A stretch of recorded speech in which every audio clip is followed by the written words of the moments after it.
cared for the famine victims in Somalia. Bought back 3,000 guns to confront violence in D.C. Something about what God is using him to do with us. We will rock you. Rock with you. I wanna rock right now. Rock steady, baby. Registered numerous people to vote. It's evident that he cares. What do you care about? Welcome to the Rock Newman Show. It's the Rock Newman Show. Rock Newman Show.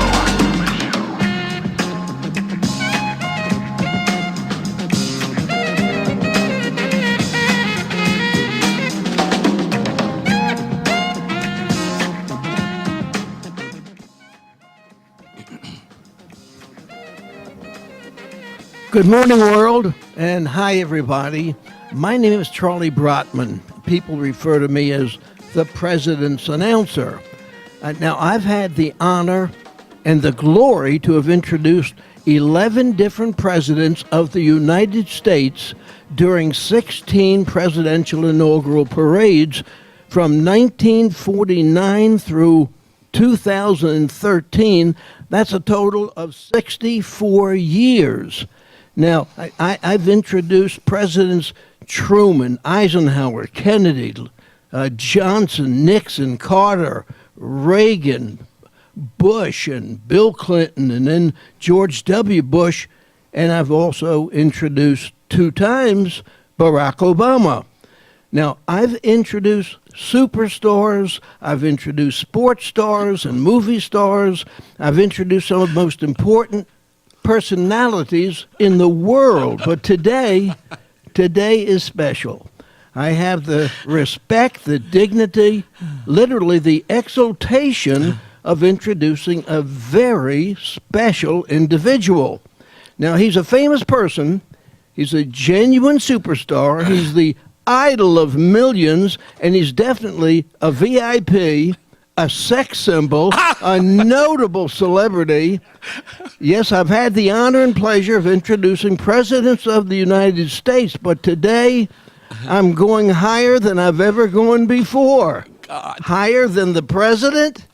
Yes. To many of us, this man is a king. Introducing the King of Washington, D.C. He's back in town. He's back on radio in the nation's capital. And on behalf of your millions of friends and followers, ladies and gentlemen, welcome home, Rock Newman. Charlie, thank you very much. And I know that this is the beginning, but after that introduction, I'm going to say, da-da-da-da-da-da. That's all, folks. That is the end, man. It can never get better. It can never get better than that. So I was told a long time ago, quit while you're ahead. I know that I'm ahead right now. So everybody, this is a wrap. We can shut it all down. So, Charlie Brotman, you are my first guest, and the primary reason is Charlie Brotman, who I've known for, I can't count, 1980, so 33 years, 34, 35. For 35 years is one of the nicest human beings I've ever met, in addition to all the great things that he's done as a professional. Charlie, welcome to the show. And he's cute, too. Charlie is quite cute. Charlie, welcome to the Rock Newman Show. You know, one thing that's impressive to me is that people only want to be with you when you're successful. It's one of these things where you are like a magnet. You attract these famous world stars. You're running down mayors, and you're running down Hollywood celebrities, and you got people that are going to be on your show that would never be on anybody else's show. And if I were to call these people, they would say, "You're Charlie who?" And now it's Rock Newman. I'll be there. I'll do it. Enough about this big head guy named Rock Newman. Let's talk about Charlie Brotman. Charlie, you started announcing presidents in 1949 with Harry Truman. Yes. Let me ask you this. Let's just jump right into this. Yes. What is the single most memorable moment during that 64-year history of introducing every president at the inaugural parade since Harry Truman? Well, first and foremost, I'm a native Washingtonian. Yes. Went to McKinley Tech High School, played basketball and football. So I'm a neighborhood guy. Mm-hmm. When I got into announcing, it was because I thought maybe this would be a way for me to get to watch sports without having to buy a ticket. So there was a method behind your methods. So finally, I did start with all of these announcing. Charlie, how did you get started? I was the announcer at Griffith Stadium for the Washington Senators in 1956, and I'm introducing the president, throwing out that ceremonial first pitch. Eisenhower threw out the first pitch, and I had greeted him, gave him the ball, and we became like 5-minute pals. The season was over. Charlie, it's in November. Hold on 1 second. You're talking about baseball. You're talking about the Washington Senators. Yes. And we got lucky. Yes. And got an interview with Pete Rose. Oh, my heavens. And while we're talking about baseball, before we go further down that road, Yes. Is Charlie Hustle in the house? It's a minute before Charlie Hustle gets in the house. Okay, you got to finish that story. So I, in fact, had introduced him, and now 6 months later, season's over, I get a call from a woman who says, I'm calling from the White House. Are you Charlie Brotman, who introduced the president throwing out the first ball? Yes, ma'am. Well, you must have impressed him, because he wants to know if you are available to introduce him again. And I said, by all means, it's an honor. Just tell me where and when. Well, the where is on Pennsylvania Avenue in Washington, D.C. The when is January 20th, 1957. And I said, I'm a local yokel here. I know that's the inaugural parade. And she said, that's right, Mr. Brotman, you'll be the president's announcer. And the rest is history. History. Wow, wow, wow. Okay, Pete Rose is in the house, I understand. Happy birthday to you. Happy birthday to you. Happy birthday, Rock Newman. Happy birthday to you. Pete Rose got skills. Pete Rose got skills. Thank you, Pete. Thank you so much, man. I am going to call for a parade for our next guest. Yes. You know, with big drums and blaring bands. I hear you. And all the rest. Because we have a gentleman on the line who, you know, he ain't on the good foot. That's one thing I can say. He don't know how to get on the good foot. But he stands on a pedestal. And his name is James Brown. He's my hero, too. You know, you guys know what he does with CBS and the whole bit. But look here, I've got to just share this with you, that his added responsibilities as of late is a special correspondent at CBS News, including reporting for 60 Minutes and 60 Minutes Sports. He's hosting on Showtime, hosting inside the NFL, co-founder of Brown Technology, a minority-owned information technology company, ordained minister, and doing work with the AARP as national ambassador for the community, and Verizon Corporation, working on domestic violence awareness and prevention, and a minority owner of the Washington National Baseball team. Are you talking about 10 different people? I'm talking about one guy. He's got so many jobs. I asked him this morning, was he of Jamaican heritage? James Brown, welcome to the Rock Newman Show. Hey, first of all, Rock, and as I replied back to you, if that appropriate analogy applies for me, it does for you and Charlie Brotman, because I don't know either of you doing just one thing. You guys, and what an outstanding pleasure to be on here with Charlie Brotman. I mean, Rock, it really does speak to how you are so broad-based in terms of recognizing people of good character and integrity and who are doing good things across the board. And we know that Charlie Brotman is a national resource. But, Rock, I'm only, as I said before, trying to follow in your footsteps. Pockets not as deep, Charlie Brotman, as Rock Newman, but we're trying to get there. And then finally, he knows how to make everybody melt. When I believe her name was Mia, the young lady who had the intro to this segment. Man, who wouldn't smile hearing a beautiful young lady like that welcome Rock to the program? Charlie, James, that's one of my beautiful granddaughters. I love it. JB, you you do so many things. Let's focus for a moment here. Obviously, you cover the NFL. I have coming up later in the hour Darrell Ledbetter, who was just elected to be the president of the NFL Sports Writers Association. Wonderful honor. And I want to ask you about the hometown team. I'm not going to today get into the issue of the name. Folks have seen my Facebook posts and know how I feel about that. I have strong feelings about it, but that's not going to be the issue today. What I'd like to ask you to share with our audience would be your observation of the growth of the team, what you think the immediate and long-term future might be. Wow, good question, Rock. And by the way, if I'm not here when you welcome Mr. Ledbetter on, please give him my congratulations as well. A very high honor, and I'm certainly well-deserved indeed. Hey, in terms of the Redskins, Rock, look, I'm a native Washingtonian, and like most others, even though I always tease that there are, Jerry Jones, the owner of the Dallas Cowboys, said there are more Dallas Cowboy fans per capita in Washington, D.C. than any other place around the country. Isn't that amazing? And I know when I was over at First Baptist of Glen Arden, Pastor John Jenkins had me get up just to say something to the congregation, and I said the first thing I wanted him to do was to conduct a healing service for all the Cowboy fans around. So he said he's got to be neutral, of course. But in terms of the Redskins specifically, look, they have grown and matured. John Madden once told me before, he says ownership of any given professional team is the only position in football where you don't have to have been an intimate part of the football community for a long time. And I think that Dan Snyder, the owner of the Redskins, has really grown as an owner to understand that what you do is you hire the best people, you delegate responsibilities to them like you would do in corporate America, and let them run the team, and you review them at the end of the season to make certain that you're moving towards the goals and objectives. And I think he has matured, and as such, the team has. I think what he has built now to this point has been a very nice squad. Look, this year, I was very surprised with the success of the team.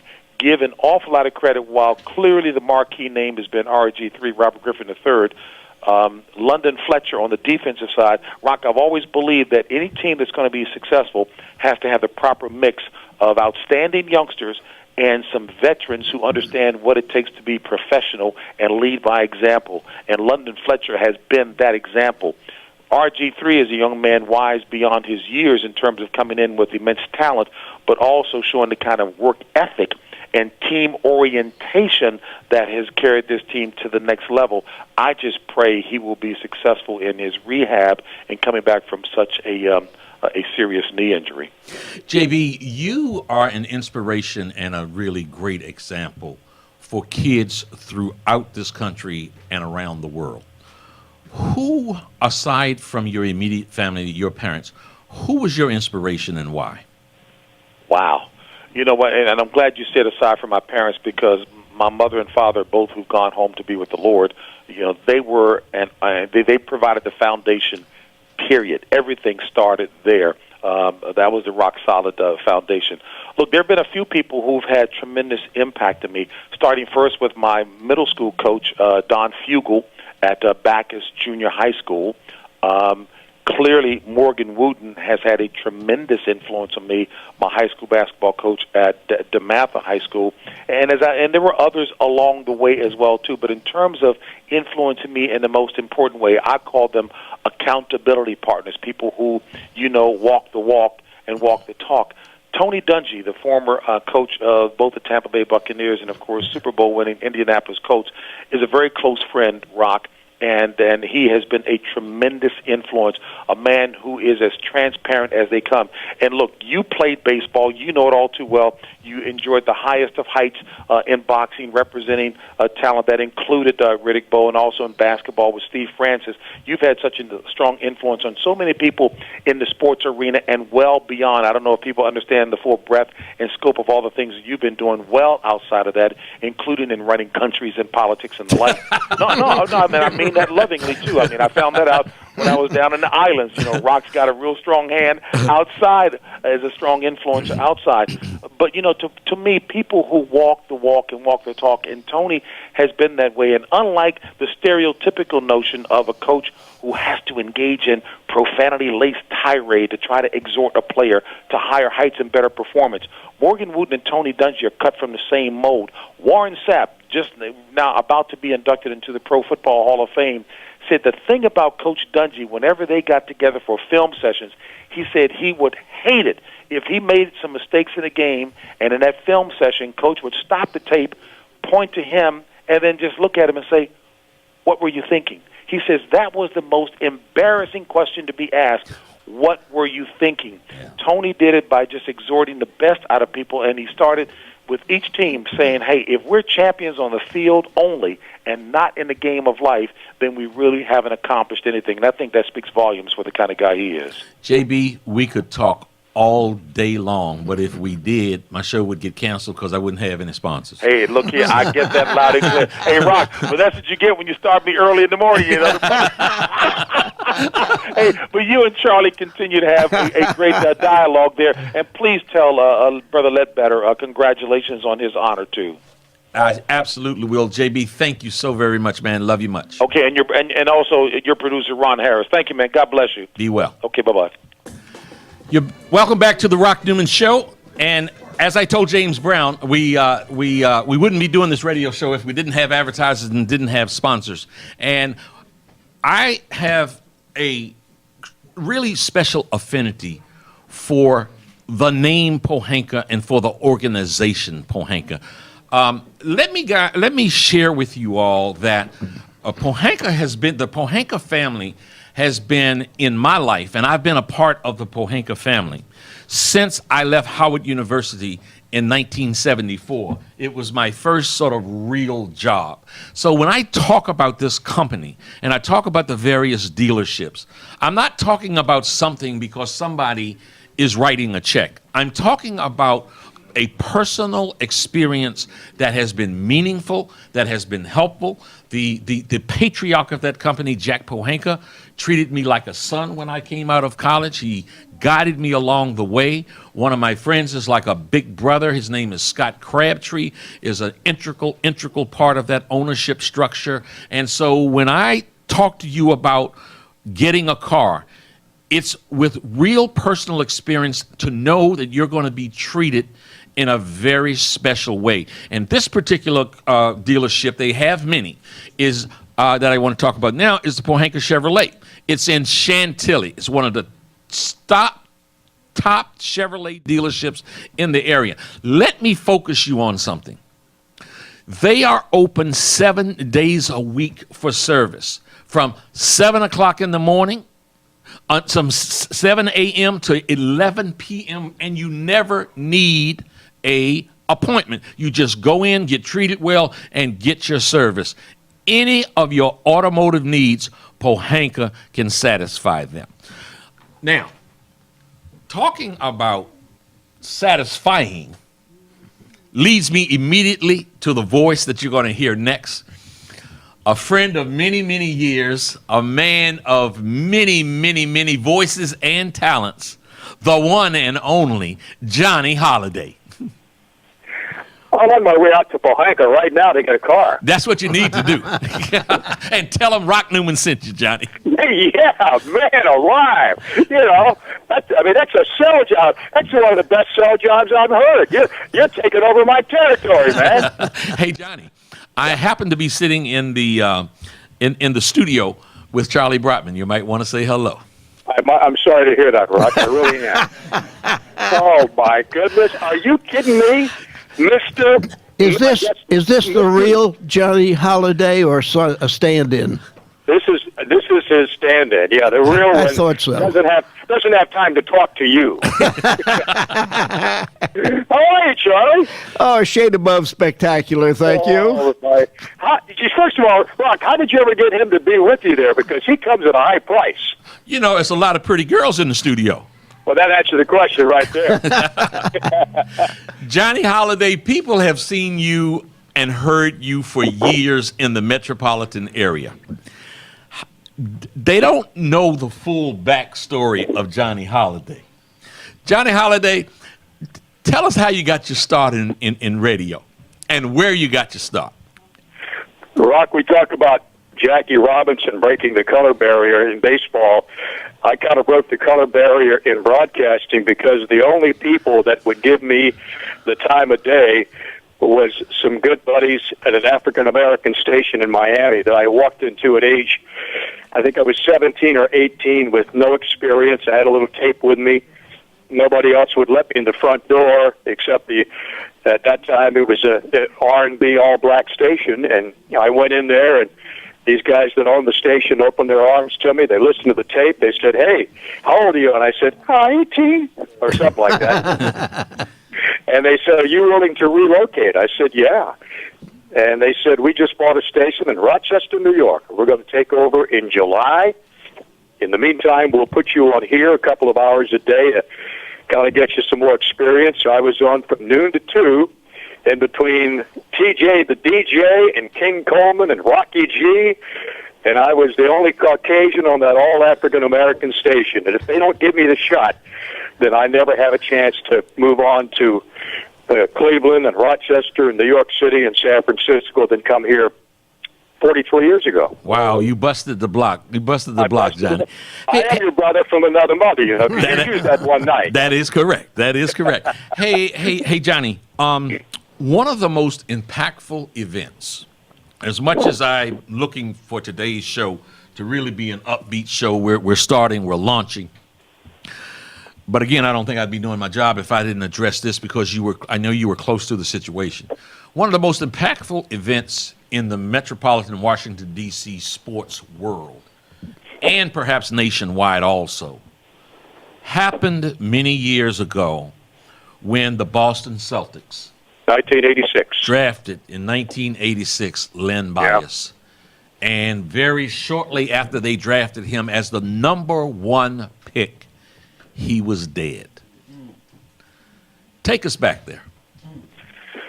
Well, you know, Rock, when you there's so many tragedies then and today that you get sick and tired of watching the news because it's nothing but bad news, and everybody was so shocked at what happened with Lenny.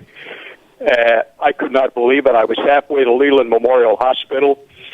Somebody had called me and said that I was on another station at the time in the morning, and they said that they brought Len Bias in with what appeared to be a heart attack.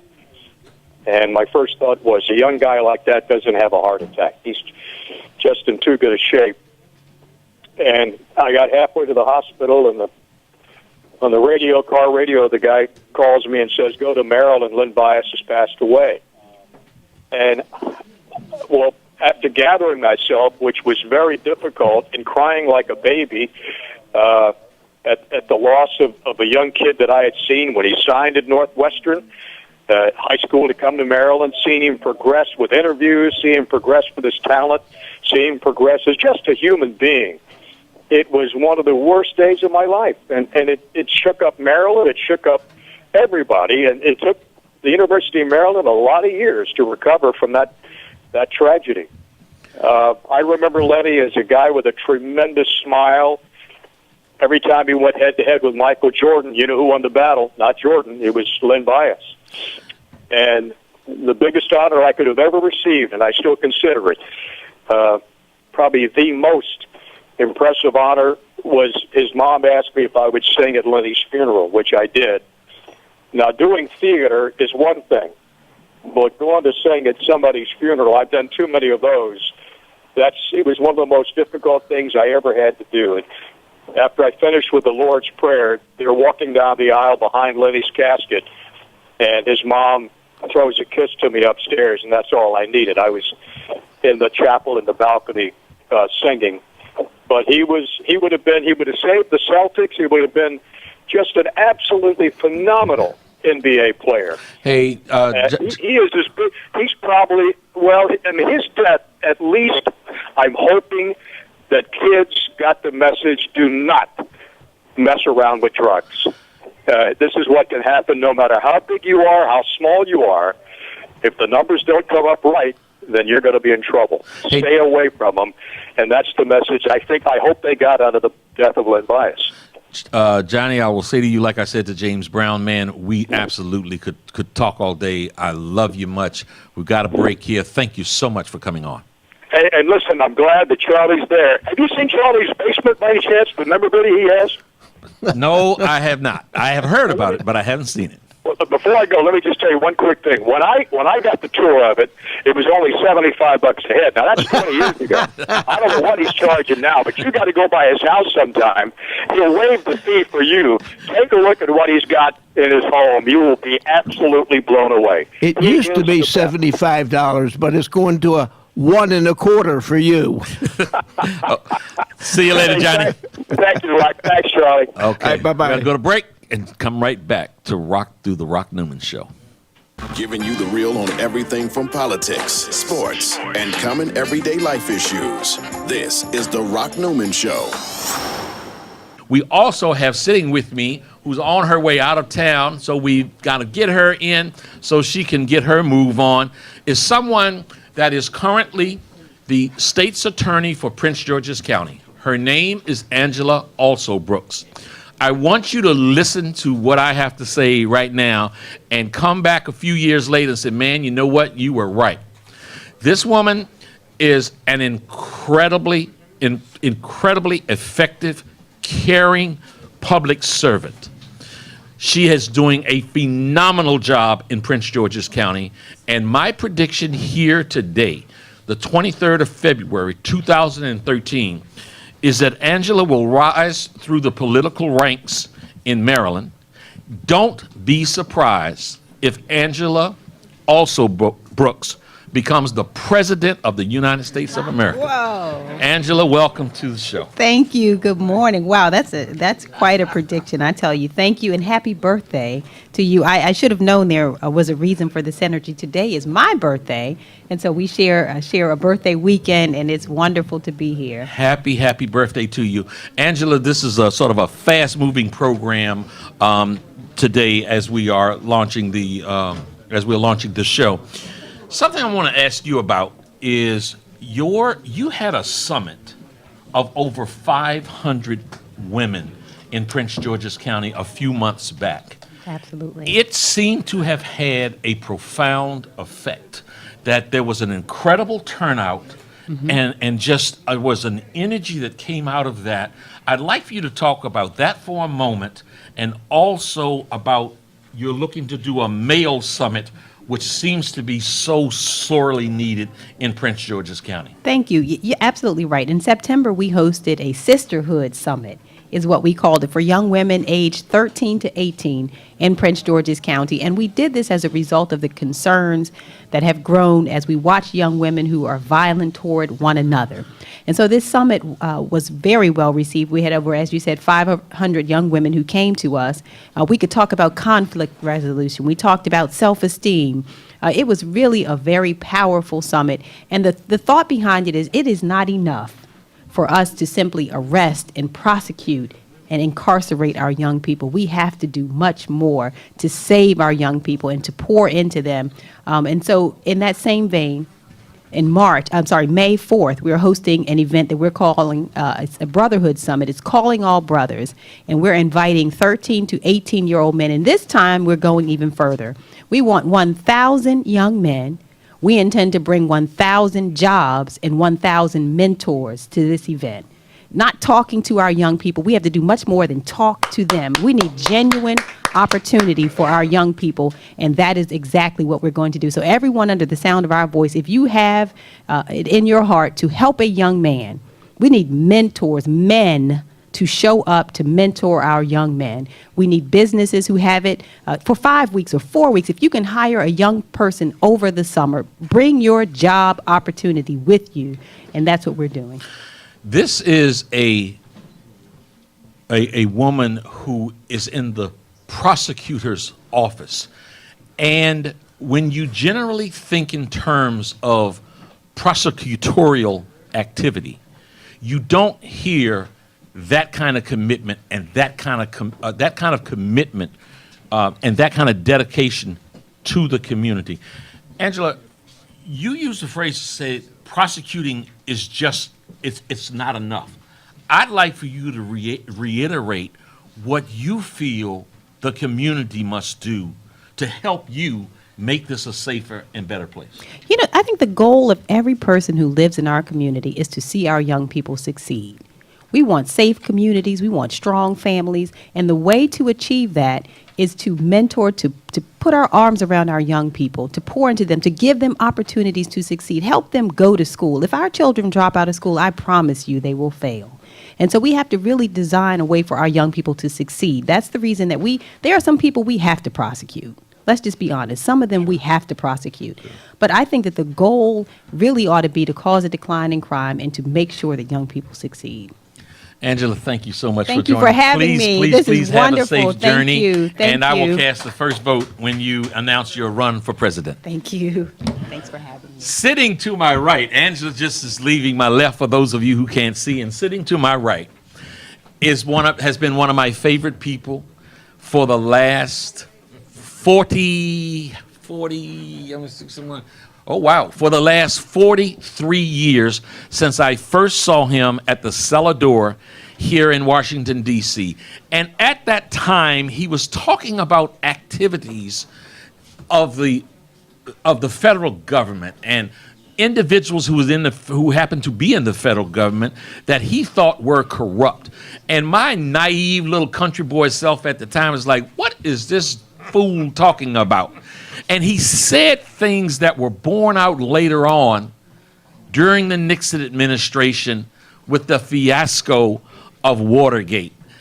From that time, I've had mad respect for a gentleman extraordinaire, one of the most peaceful and committed human beings on the face of the planet.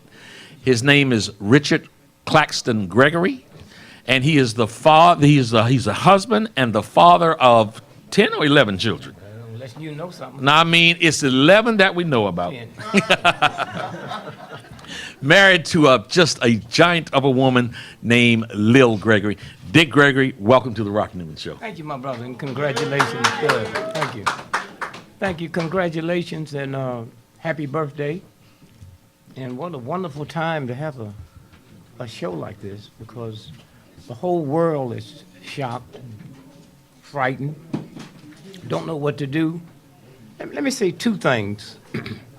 We thank and praise God that we've all made it here safely today, and I pray to God that your return and my return will be equally safe. But I think there's things that happen that they won't tell you about or interpret it when it's not in the favor of white men. If you look and see what happened in South Africa, now you can be out of your mind, totally out of your mind, and someone say they shoot someone 4 times and it's an accident. Let me tell you something. If I fell down the steps and on the way down accidentally punched my wife in the face 4 times, fractured her skull, fractured her jaw, I'm going to jail.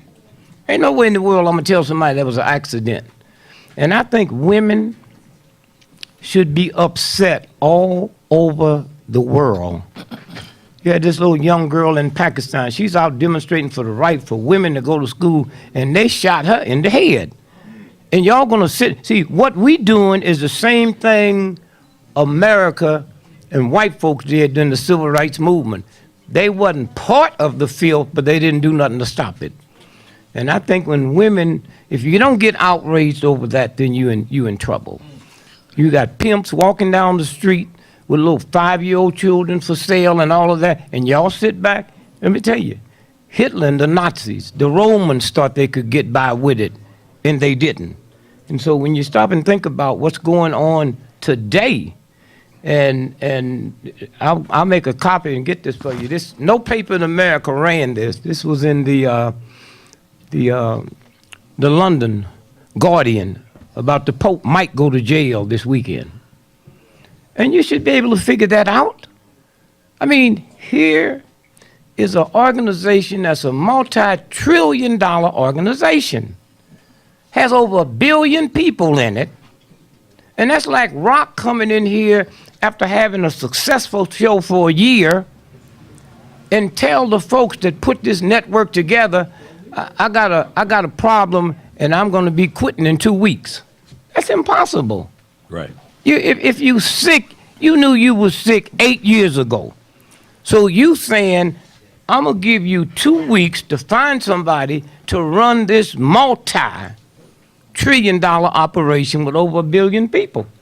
And so maybe with this here, with what's fixing to come down, it's a whole homosexual thing, it's a whole pedophile thing, it's a whole laundry money thing, and only the one paper that ran it, it's right here, is the London Guardian of what can happen. And yet we think we live in a free democratic society. So when you stop and think about, I've had this here, I meant to give it to you when I was, this is the document that the butler released, okay, in the Vatican. The butler goes to jail for telling the truth. He gets out in May.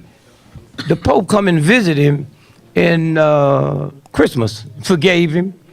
He's right back in the Vatican now. But You know, I said in an interview yesterday, a lady asked me, what did I think was the greatest problem facing children?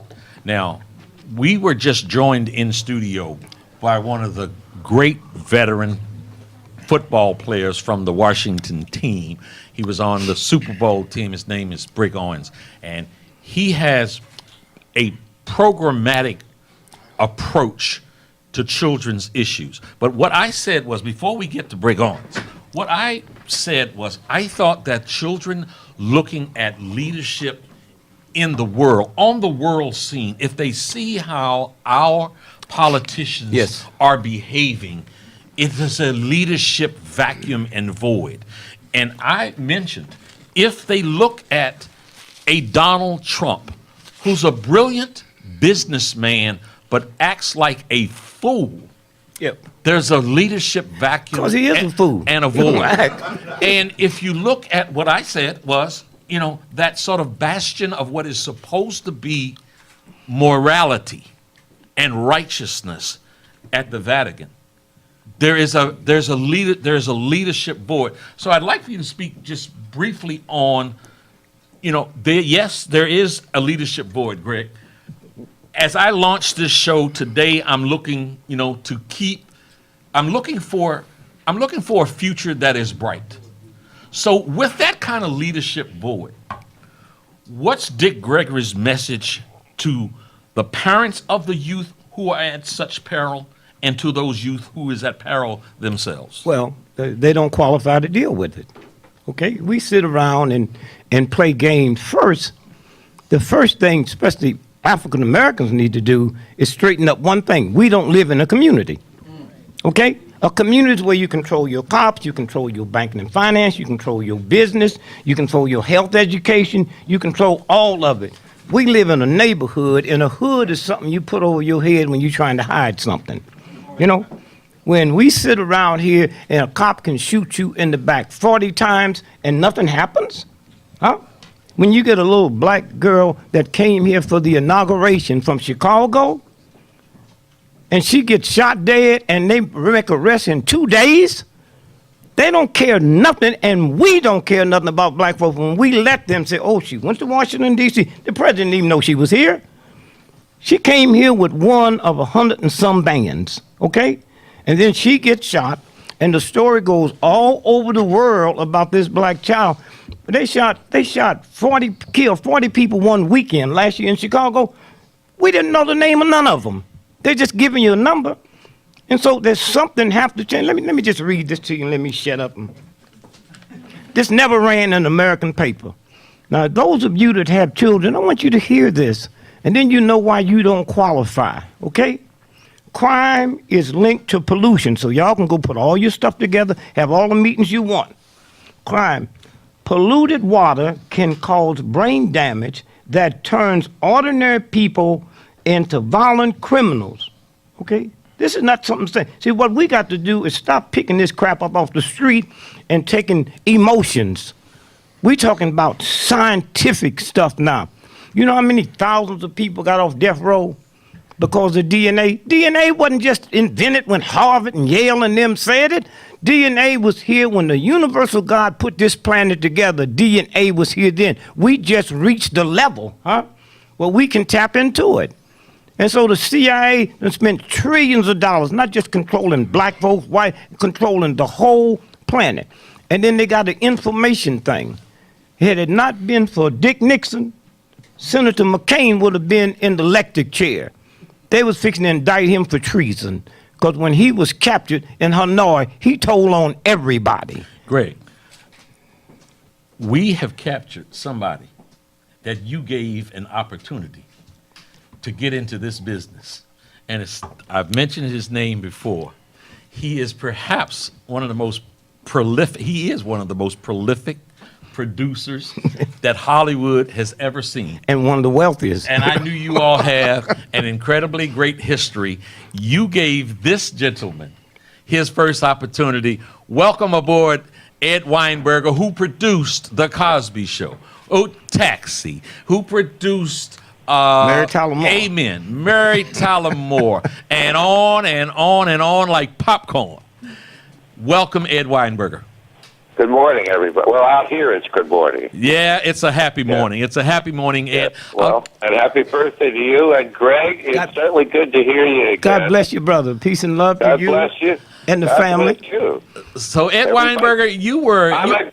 Listen, I hate to change the conversation because it was getting really hot, and I love to hear Greg talk and preach as he's been doing this, and I've been hearing it for a long, long time, and it never gets old. There's always something new to say, and Ed, part of what I'm fascinated about is I'd like for you to share with this listening audience here where you were in your life when you first met Dick Gregory, and sort of just give us those first several years. Man, again, I've said to just about every guest I've had, we could talk all day, but we're fairly short on time. So if you could just sort of give us a synopsis of meeting Dick Gregory, what he meant to your life, and what you guys did through the years. Well, it's quite a story. It would probably make a book or a good movie, but I don't know that Greg and I could tell the whole truth about it. But listen, I was a white boy working in Bloomingdale's trying to write jokes. When I went up to Greg at what was the club in New York? The Blue Angel. The Blue Angel. Yes. And I brought him some jokes, and he said, "Come by and see me tomorrow." And I came by, and I was making $105 a week in Bloomingdale's, which was okay. Greg offered me $100.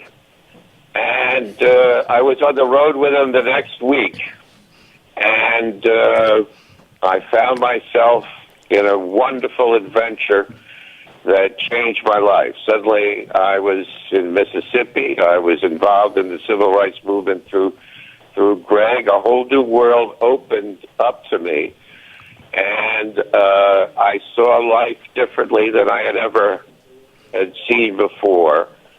I did not grow up with black people. There was none in my grammar school. There were 3 in my high school, and maybe 12 in my college, none of whom I knew. So when suddenly I'm in the road, and suddenly I'm in Mississippi in the 1960s. At that time, it might as well have been 1848. That's right. Considering what life was like down there and what life was like in this country. I think we've come a long way, but as it's clear, we haven't come nearly far enough. And what amazed me about what's going on now, when I see, we're talking about leadership in this country, that I don't know what to call them, but those people that were down there then are still here, and I can't believe it. I can't believe they haven't gotten any smarter. That the people who hated then are hating now, and And there's no difference. It's as if they never grew up. It's as if they never learned anything. It's as if the world has not changed for them. And the rest of us have gone on and have seen the promise and the possibility. And these people have just, these other people who we all know who we're talking about. You talking about rednecks? Yeah, I didn't want to use. I couldn't find the right word, but rednecks is good. And I'm thinking of people like the new senator from Texas and so forth. They just remind me of Strom Thurmond and Governor Barnett, and they just keep coming at you. And I can't believe that 50 years later, they're still here and as dumb as they've ever been and as hateful. And so. That's my little speech. Hey, you didn't go far enough. Redneck cracker honkies. Let me hear you say that. Okay. Let me hear you say honky. I can say honky. Hey, I can say honky with the best of them. I think that word is too good for them. I think we've got to come up with another word that honky. Well, let me tell you, Ed. Hold on, Greg. Hey, Ed, you just recently. I got to sort of move the conversation along. You just recently did a show for our dear friend and her television network, Kathy Hughes and Alfred Liggins with Television One. Can you tell us a little bit about that show? Well, it's I can tell you a little. It's called Bells. It's set in a soul food restaurant in Atlanta. I learned about soul food through Greg. We ate in some of the best soul food restaurants in the country. And this is sort of an upscale soul food restaurant run by a father and with two daughters. His wife had passed. And Bells is his wife's name, and that's the name of the restaurant. And it's on Friday night. You can catch it on TV One if you have... if you get TV One, and it's, I think you got to find. It's just an old-fashioned, traditional show where I thought I could portray a black family in a honorific way, and without being stereotypical, without going for cheap jokes, and trying to show. And also trying to deal with issues of today. I deal with a little bit of slavery in the first episode, and nutrition and health in another, and black atheism in another. So stories that I was interested in, and TV One gave me a chance to do. But I didn't come here to plug the show. I did come here to renew my friendship with Greg and with you, Rock. And I'm Ed, and I really appreciate it. We've got to go to a break. Thank you so much for getting up so early out in Los Angeles, and I look forward to seeing you today. I got into show business, so I wouldn't have to get up early. But for you, Rock, this is a pleasure. My brother from another mother, we'll see you soon. Tell your family hello, and I'll call you later on this evening to share something with you. Greg, please call me. I want to hear from you. I got you. Thank you. We also have on the line with us, we just got it going on. We have Sharon Pratt, and like a knucklehead, she's been Sharon Pratt for quite some time and dropped the Kelly name quite some time ago. If I'm hearing from my producers correctly, the Honorable Sharon Pratt is on the line. Delighted to be with you. Sharon, thank you so much for joining us. Man, this is a Howard University homecoming. Yes, it is. Sharon, you got a well-educated crowd here. I would say so, because when you come from Howard U, you get it. You just get it like that. Sharon, man, lots to talk about with you. You were a corporate executive with Pepco. And is that right, Pepco? The phone company. That's right. That's right, Pepco. That's right. Mm-hmm. And you eventually transitioned from Pepco and decided to come in the public sector. Was that a frightening adventure for you?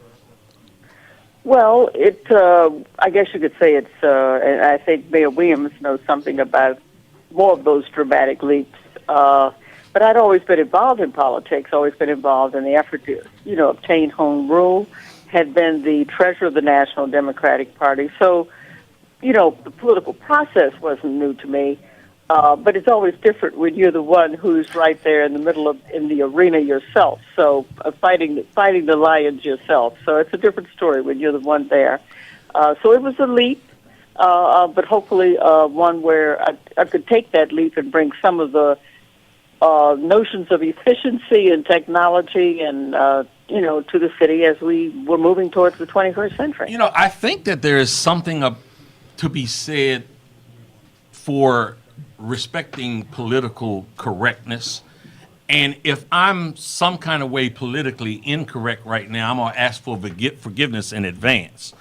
But in addition to being an outstanding mayor and my having a soft spot because you're the mayor that allowed us to bring the first heavyweight championship fight to Washington, D.C. in more than 50 years, in addition to all the wonderful things that you did, as we talked about the education and the rest, you by far, and here where it might be politically incorrect, are the best looking mayor that Washington, D.C. ever had.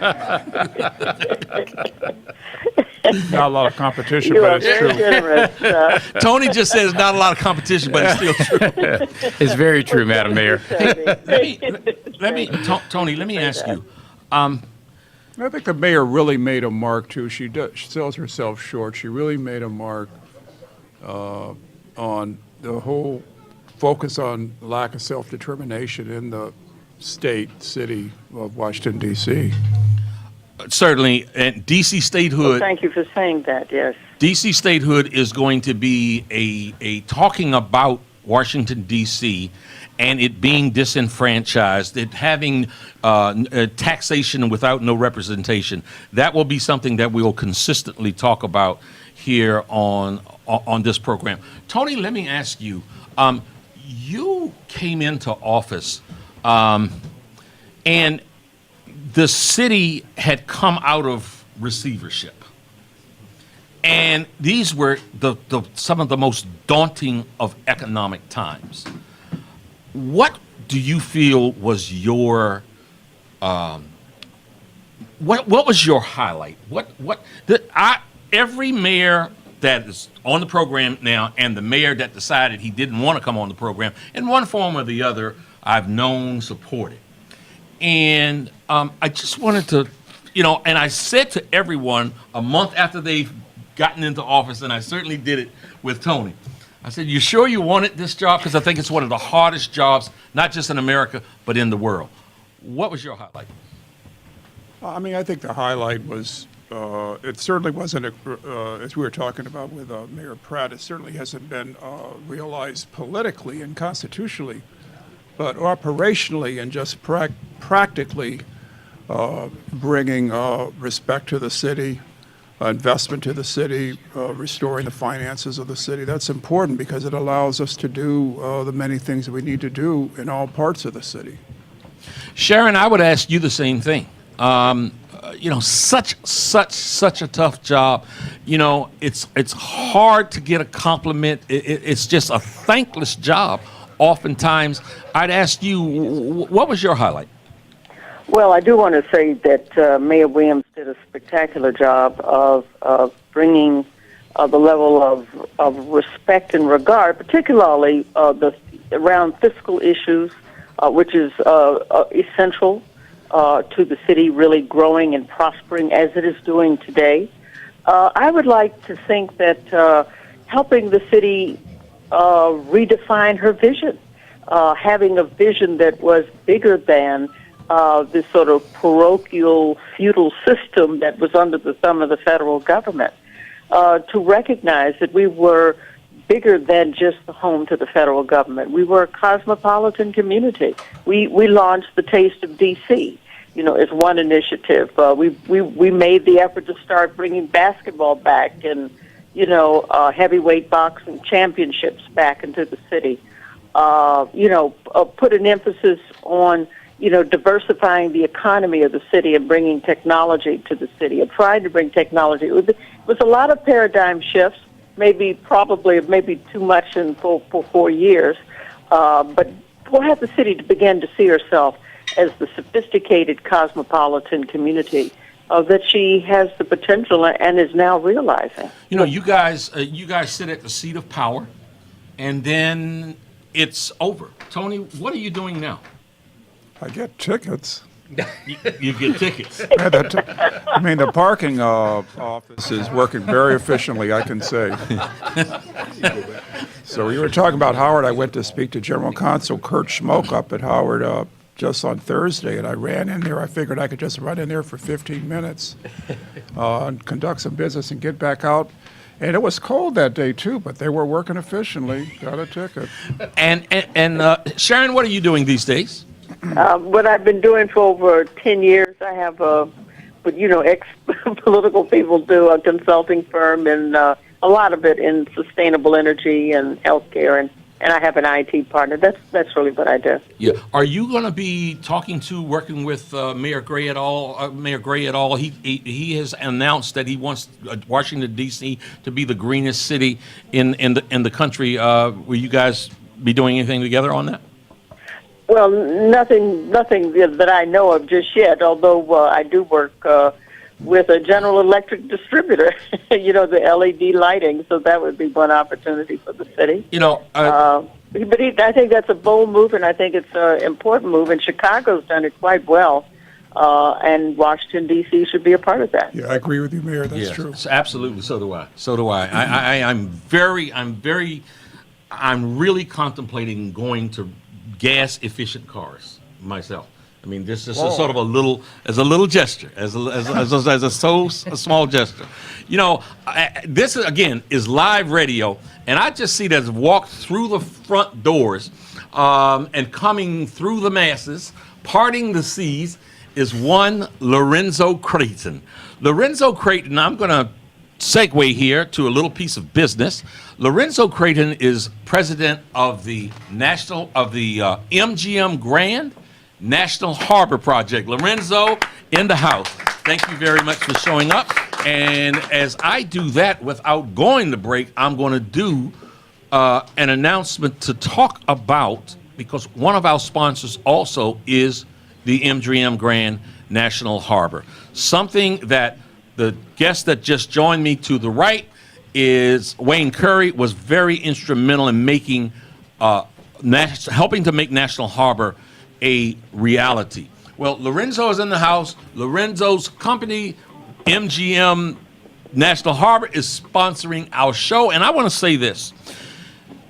This is going to be a windfall for Prince George's County and the metropolitan area. I would hope that we all would support all things MGM, because it's going to make a very positive difference to our community. And if you want to go have fun, and you want to do some gaming, and you want to see some entertainment, and you want to see eat some of the best food in the world, go to an MGM property. I don't care if it's MGM Grand Detroit, if it's MGM Grand Las Vegas, if it's the Bellagio. The Bellagio's got one of the greatest Chinese restaurants in the world. Lorenzo, welcome to our humble abode over here. We love the MGM Grand. Yes, Rock, I think a lot of people in D.C. think that National Harbor is really competing with us. My view, and I'm sure you agree with this, is that we really need to be working to link it better to the city, because it's really in the shared interest of both Prince George's County and the city that it's as successful as possible. And I'm interested in this, Wayne Curry, and I hope that the listening audience is. You served 8 years as county executive in Prince George's County, and if you wouldn't mind sharing the genesis of National Harbor emerging into a reality. Well, thank you, Rock, and it's a pleasure to join you. I can't think of an occasion that would allow me to talk to both you and Lorenzo at the same time, so I came to Southeast. I'm a lifer in Prince George's County. I grew up there. You grew up there. We That's know right. an awful lot about its history, its heritage, its unfolding. National Harbor is but one of the dramatic opportunities that we managed to have when I was county executive. I was the first elected African-American county executive. We arrived at a time when finances were funny. We had just changed administrations. We had just elected the governor, only to discover that we were broke. In the midst of that and figuring out, so what do we do now, comes along a developer who had gotten control of the land that was National Harbor, and he got it, among other things, because I didn't have any money. The government's having first priority on that distressed property that was coming out of the banks. I could have had it first, but we didn't have the money. So long story short, that developer was Milt Peterson. Yes. He came in, he sat with me, he had a vision for what he wanted on the river. The two of us arm wrestled about our respective visions, and we're able to come up with what turns out to be a really dramatic plan, and I think unfolding. Certainly historic and promising for Prince George's County. You know what? I'm going to ask Lorenzo to come over and join us, and we can kind of talk, in each mic. I'd like to ask you, Sharon. I know that you put, to some extent, you used a lot of your political capital to make to make this MGM Grand project, to give it life, to make it, turn into a reality. What value did you see that made it such that you were willing to, sort of go out on a limb like that and risk the consternation of many in the community? And many of my staff. And why did you do that? Well, let me just say, let me segue into it this way by paying Mayor Williams a compliment. One of the things that I admire in Prince George's County is the way that you laid the foundation, you and Mayor Pratt, but laid the foundation of what you wanted to see the district look like. I mean, we certainly would not have H Street or U Street had you not done some of the things and tough decisions that you did during your administration to lay the groundwork for those coming. Well, Wayne did the same thing for us in Prince George's County. National Harbor was never meant to be, in and of itself, just what you see there. It was meant to grow and be a destination point for the Washington region and us working together. So when the idea came for expanding gaming in Maryland, what better site, what better destination, what better venue than National Harbor, which could attract people from all over the world coming here to visit the Washington region, for us to come out and to build upon, to take a chapter out of the playbook of the District of Columbia, to build upon the foundation Wayne laid in developing. And that's how you really make communities better. And so for us, to me, it was a no-brainer to roll the political dice and to put our political credit out there so that we get, a destination resort like National Harbor, like MGM, to come and build in National Harbor. And since we have Lorenzo Creighton here, who is president of Mayor, who is president of the MGM Grand National Harbor Initiative. Lorenzo, I would like to ask you, first I'd like to thank you for being a sponsor of the Rock Newman Show. Absolutely, I wouldn't miss it. I would like to ask you, MGM Grand is a multi-billion-dollar company.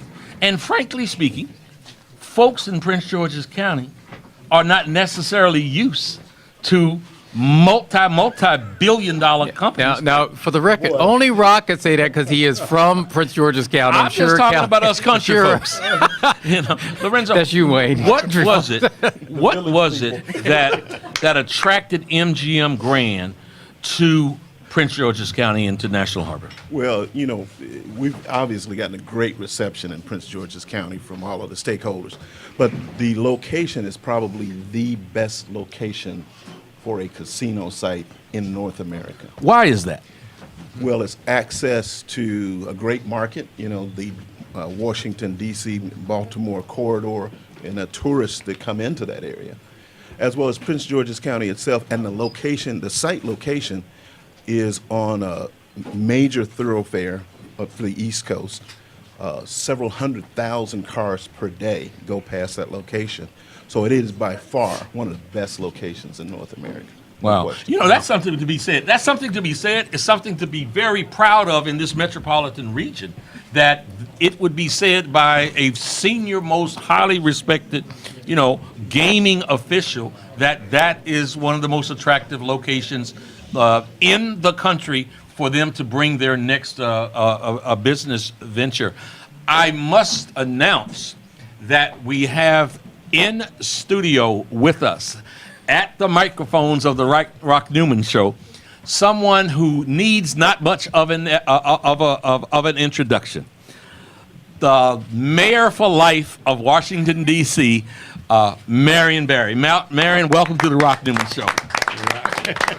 Hey, Rock, how you doing? I am great, Man, and good to see you. You know, I'm glad to see you. I'm glad to see you. We go back a long way. We do. Even to Howard University when you were a dorm counselor. We don't want to talk about that. I want to tell the rest of the story. No, don't tell the rest of the story. I could join him in on that. Marion, man, I said that Marion Barry. Someone said Marion Barry has 9 lives. I said that's way underestimating Marion Barry. It doesn't matter what has happened in Marion Barry's life. Marion Barry has landed on his feet. Think of him what you will, good, bad, indifferent. He has landed on his feet. To what do you attribute the incredible resilience that you have as an individual and as a public official? Well, first of all, let me comment on the market that Lorenzo was talking about. D.C. gets about 18 million visitors a year, which means a lot of them. I like to promote Washington for a casino, but I can't do that right now. Back to that station. First of all, Rock, I believe in a mighty God. I just believe deep in my soul that God is in charge of everything, and that those of us who have difficulties from time to time, we all going to have some, I have to call on him, too. He gave me a lot of courage, gave me a lot of resilience, gave me a lot of stand-upness. I may bend but not break. I may push myself down, fall down. Somebody pushes me down. It's not that you get pushed down, you fall down, that you get up. That's what's important, that you get up. And all of us have had some kind of trauma in our lives that require that, whether it's drugs and alcohol, whether it's your kids going bad or something, or a lot of other things, or business gone broke or something like that. So in politics, you have to have that courage. You got to have the courage. You had the best vision in the world. If you don't have the courage to carry it out, it ain't going to happen. You got to have the courage to stand up in front of the crowd rather than behind the crowd. Because if you're behind the crowd, I don't think you do is get the aftermath of it. And so that's what has kept me. It's God. Marion, Marion, my mother had a lot to do with it too. I'll tell you a quick story. Your trials have been well documented. What folks don't understand, a lot of people don't understand because of the publicity of some of those trials, is that for several years you were thought and judged to be one of the best mayors ever in the country. Let me ask you, as I've asked Tony and as I've asked Sharon Pratt, what has been your highlight? The single, if you had to pick one, the single highlight moment of your political career. I think that two. I got to pick two. One is the summer job program. Over 100,000 young people, including Rashawn Baker, that's right, has gone through the summer job program. 100,000 in 16 years. That's a lot of people. It helps you put money in their pockets, etc. The other one would be my stand about black businesses. Went from 3% to 47%. If I had to pick any, those are the two that I would pick as being successful. In fact, Wayne Curry, when he was preceded you, Rashawn, I came to his second inauguration. He said, I want to thank Marion Barry for the lodges of Prince George's County, for the Mitchellvilles and the Port Washingtons. There's a lot of D.C. government workers making $50,000, $75,000, $100,000. A lot of businesses, black businesses in Prince George's County. So those are the two that I would pick about. All right, let me go back to Rashawn. Rashawn, you took over the county seat when the county was going through a very rough period. How you doing? With what was the downfall of Jack Johnson. Some people question your wisdom and anybody's wisdom for running for that seat at that office. As a political figure, what was it that drove you? What was it that drove you to move into that pressure cooker of an office? What was the driving force behind that? Probably like everyone else you talked to this morning, I didn't realize what a pressure cooker it was before I took it over, or I might not have run. But no, as the mayor said, that his summer jobs program is his program that helps minority businesses compete and contribute. I had a chance as a delegate to watch the work. I came into politics when Wayne first took over as county executive. And I think we all saw the great potential that Prince George's County had to be a contributing part of this Washington region. And I looked at the foundation of the work that Wayne was doing, and one of the things that drove me to leave the House of Delegates and to run for county executive was I wanted to build upon that. No one administration is going to carry it all the way through. There's got to be a succession. You saw that in D.C. You certainly saw that in Atlanta, and I wanted to be part of it. Unfortunately, I didn't win when I ran, and I felt, after the 8 years of the Johnson administration, I really felt that there was a chance for us to build and expand this area. So that led me to run. Now, having said that, when I took over the office, I took it over at a time where I'm sure nobody would like to come into office this way, and that is you literally had to get rid of every institutional knowledge you had in government. Because at the time that I took over, there was an ongoing FBI. It was tainted. I mean, Yeah. I'll be less diplomatic, but everybody was tainted. Right. It was an ongoing FBI investigation, and so you couldn't keep anyone because you didn't know where it was going.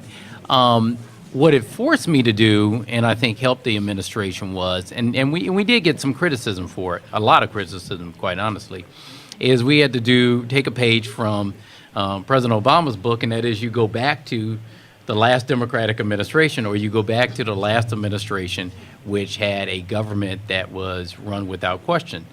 If you notice, a lot of the people we put in as acting during that first 6 months had served in the Curry administration. And, I got a lot of criticism for not bringing in new people, but what I said was we needed to stabilize the government. I couldn't be afraid, and I think this is what Mayor Williams was saying, or Mayor Berry was saying, is that you got to have, political courage. You got to be willing to stand up when people are criticizing you and do the right thing to move the government forward. And for me, it was picking good, smart individuals and convincing them to come in and work for Prince George's County and letting them know that we could be the economic engine of this region, that we could build upon and have a good relationship with not only Maryland, but with the district and with Northern Virginia. But those were the things. I did stay up a lot that first year and lost all my hair, and it all turned gray. But things are starting to look like they're working out. Let me ask you, before I go back to Sharon, Tony, and Marion, do you feel in Prince George's County as if you have a dog in the race about the idea of Washington, D.C. gaining statehood? Yes. I mean, for me, and I can just answer personally, I support statehood for the District of Columbia. I've got a great working relationship with Mayor Gray. In fact, I say to our folks all the time, and I think this is something that Wayne understood, certainly, we're right next to Rome. When we talk about building, you asked about National Harbor and MGM. Wayne's favorite thing is that we're right next to Rome. Rome is the District of Columbia. If Rome falls down, then we all fall down. Right. But we can't solve a lot of our problems unless we're working hand in hand with the district, and so, yes. Now, working hand in hand with the district, we've kept things pretty pleasant in the last... I know why you want to ruin it. in the last 3 years. What's going on? I hear, I ain't wanting to start no rumor, I just heard a rumor that I had heard that somebody said that there may be the possibility that big stadium out there, Ralph John, might be coming back to the district. So I'd imagine that's a bit of a tug of war. Either one of you all want to take a stab at that? I want to jump on it. This is a Rock. beautiful opportunity for a deal maker. Let the county go first. Let the county go first. This is a wonderful Wayne. opportunity for a deal maker. I'm sure that there are many things in our universe that belong in Washington and a bunch that belong in Prince George's County. So, as we talk about what's in and out of D.C. and federal agency relocations and that sort of thing, there may be other things that would look good in Prince George's County, create more jobs and opportunity, give us a chance to be a part of what goes on in the city while we create some jobs in Prince George's. So to me, it's an exciting moment just to hear people rumor that kind of thing. Because once the game begins, jacks are better to open. I've often heard if men can't disagree, let a woman straighten it out. Sharon, what's your thoughts about that? Well, I don't know what my thoughts are regarding the stadium in particular, but what I do feel as we begin to have a broader vision of ourselves, that broader vision ought to see Washington, D.C. and Prince George's as a much more of a strategic partnership around economic growth. Washington has a lot of cachet, and Prince Georgia has a lot of enterprise and a lot of land.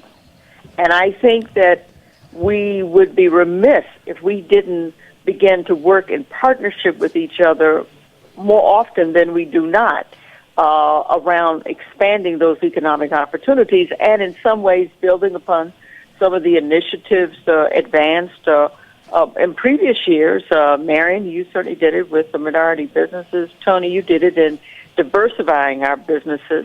I think we need to be more strategic in that partnership and see each other in that regard.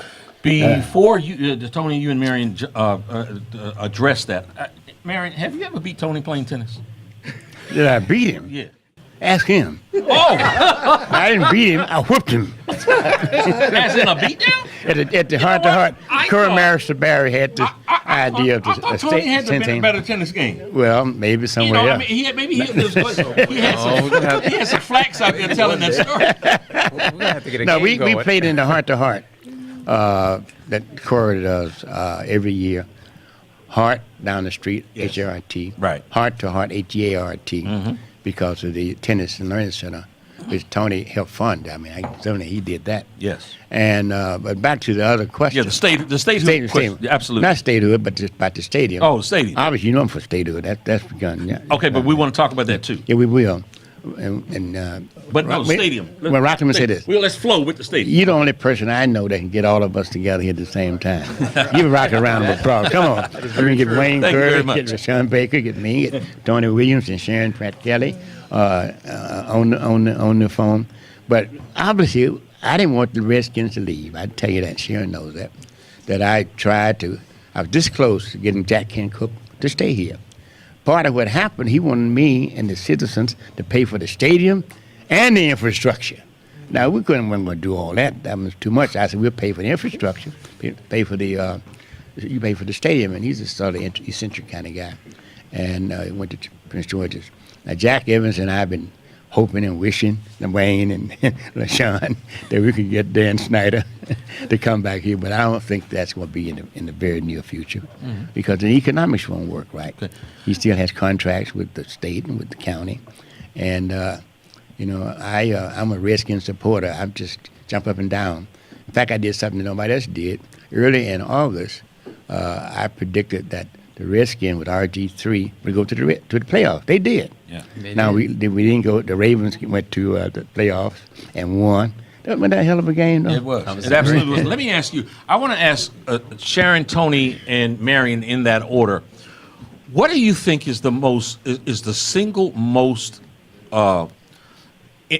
strongest impediment to Washington D.C. statehood? Sharon, if you go first. Well, I mean, I think it's one is the pure politics of it. I mean, you have you have a predictable Democratic right now, foreseeable future Democratic senators, and I think that's a huge impediment.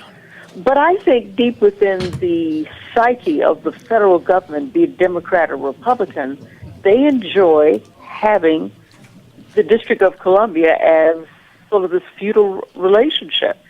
And I really don't think we have as many friends on the Democratic Party side as we would like to believe.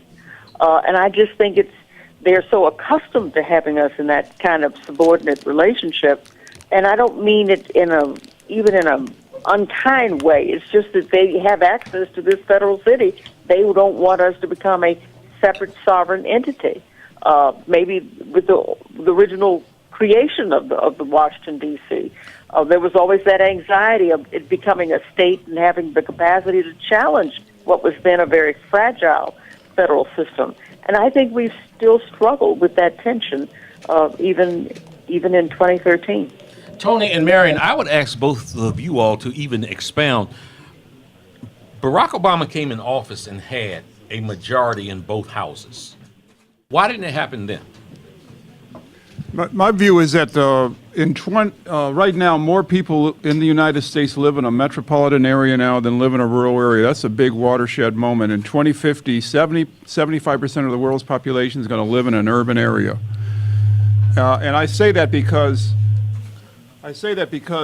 politically and demographically, the country is becoming more urban, it's becoming more progressive, but as a kind of almost like legacy vestige, constitutionally and structurally, it's still Republican and urban. That's why you still have a Republican House, even though Democrats got more votes. So what's keeping us back, I think, statehood-wise and self-determination-wise, is it's more Democratic voice, and I think there's also back out there this anti-urban kind of feeling, which is related racially, going on too. Any prediction quickly on when statehood might happen? Mayor for life. Let me answer the original question. It's very clear to me that there are some people don't want statehood, us to have statehood, because one, electorally, we would have 2 senators that more than likely going to be Democratic. We are urban. We are predominant. We're still close to be predominantly black. We're going to have black representatives like Eleanor Holmes Norton up there. And we're urban, so you got all those forces coalescing around us. I think the most predominant one, quite frankly, is race. I really do. I think if we were majority white, District of Columbia, we'd have been further along in this whole thing. So let me ask, so the city, Washington, D.C., is becoming more and more Caucasian. And do you think with the advent of that there might be a greater likelihood of D.C. getting statehood? That might be, except here's the problem, I think. We've had over 30,000 people in the last 2 years coming to Washington, D.C. Most of them have been upper middle and middle class people, white people, about 90% of them, 95%. The problem with people coming to Washington, we had to get them activated and actively involved in us. A lot of the people who come here still have votes in other states. Now, if we can mobilize them to call their senators and Congress people, that may be an asset, Tony. They are here. Well, let me I talked say. to Matt about that just last week. How do we get the new people coming in and be active, one in the neighborhood, and not just take it over, but be a part of it? And since we're talking about gentrification de facto, is that I'm for that as long as it doesn't displace people who've been here, and people who are here, who are renting or buying their home. Now, I can understand a senior citizen who bought their home at about $40,000, $35,000, sometime back 30-some years ago, and get offered $500,000, $400,000, $200,000. I understand that dynamic. I think the solution to that is for the district to encourage a livable income for people, livable places for people with who want to retire and who want to still stay in the District of Columbia rather than go to no abuse reign and the Sharon. But I'm pro DC. I'm pro Prince George's. I'm pro a lot of things, except that when it comes down to the bottom line, I'm pro DC. Yeah, let me just say, you know, we started this program out just saying this is our launch, and you know, we wanted to, you know, stay on a very positive on a very positive note. And frankly, I'm gonna say that this is positive. You know, the name of this outfit that houses this radio station is We Act. And as I come in and offer my voice, it is going to be a voice that is intended to cause folks to act. And I'm going to tell you something. I think that there is a real vacuum of activist activity. There are congressmen that cast their votes on Capitol Hill that live in this area. And I think some direct action, like showing up at their offices and at their homes, and things of that nature is something that is needed, and it's certainly going to be something that, as long as I'm able to sit behind this microphone, that I am absolutely going to be advocating. I'm going to be advocating. Thank God for you, Rock. I'm Thank telling God you, man. for No. It's far too long that the District of Columbia has been treated. It's not just a damn slogan.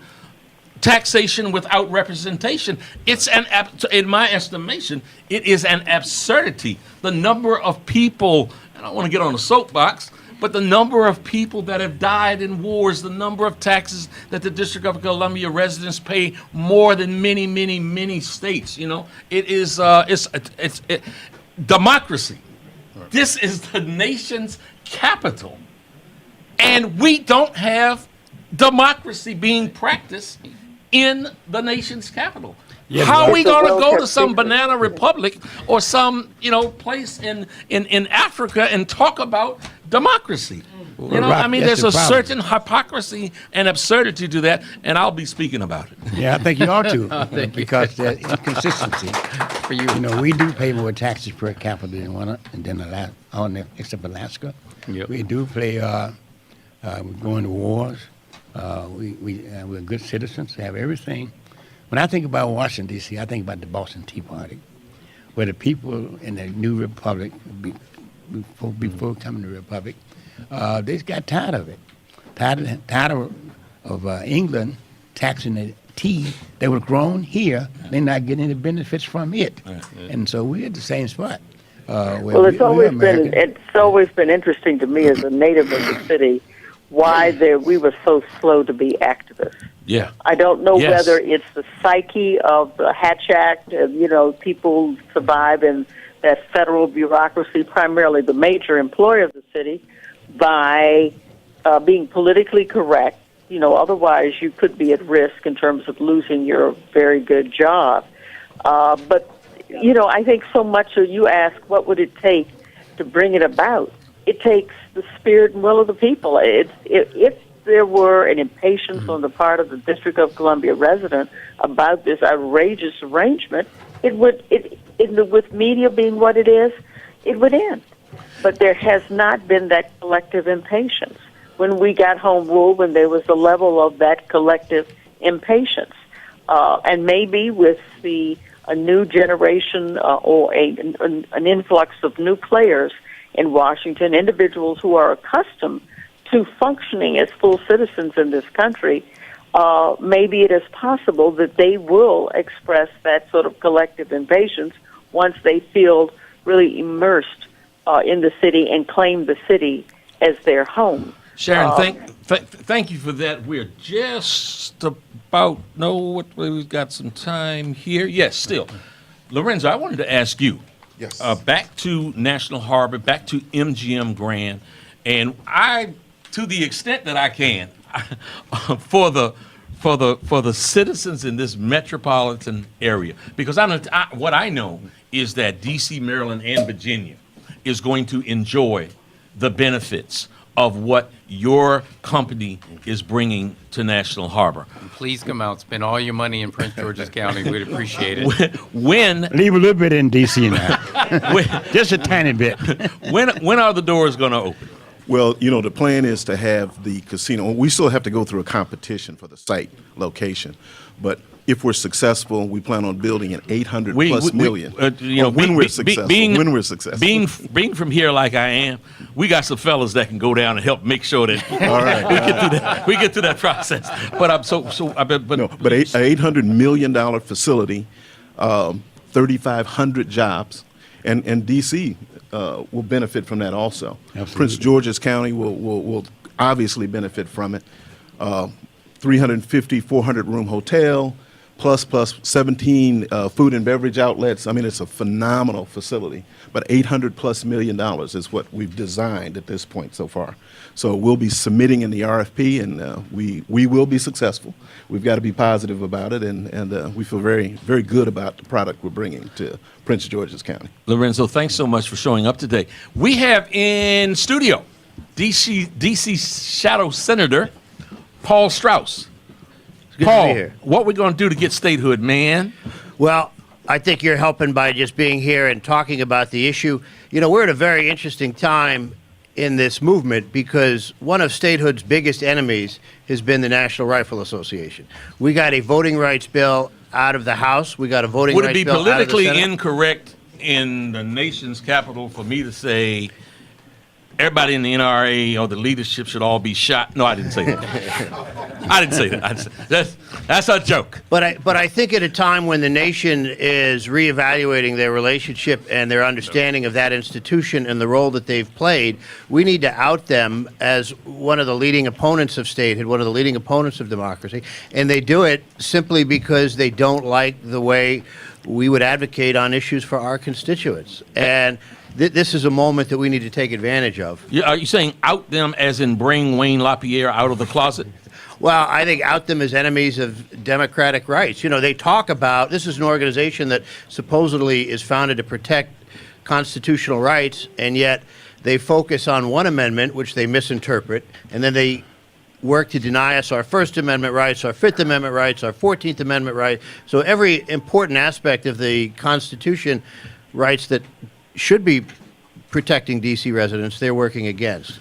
And I think the public now realizes, you know, given the tragedies that we've seen in Newtown, how destructive this organization has been to the body politic.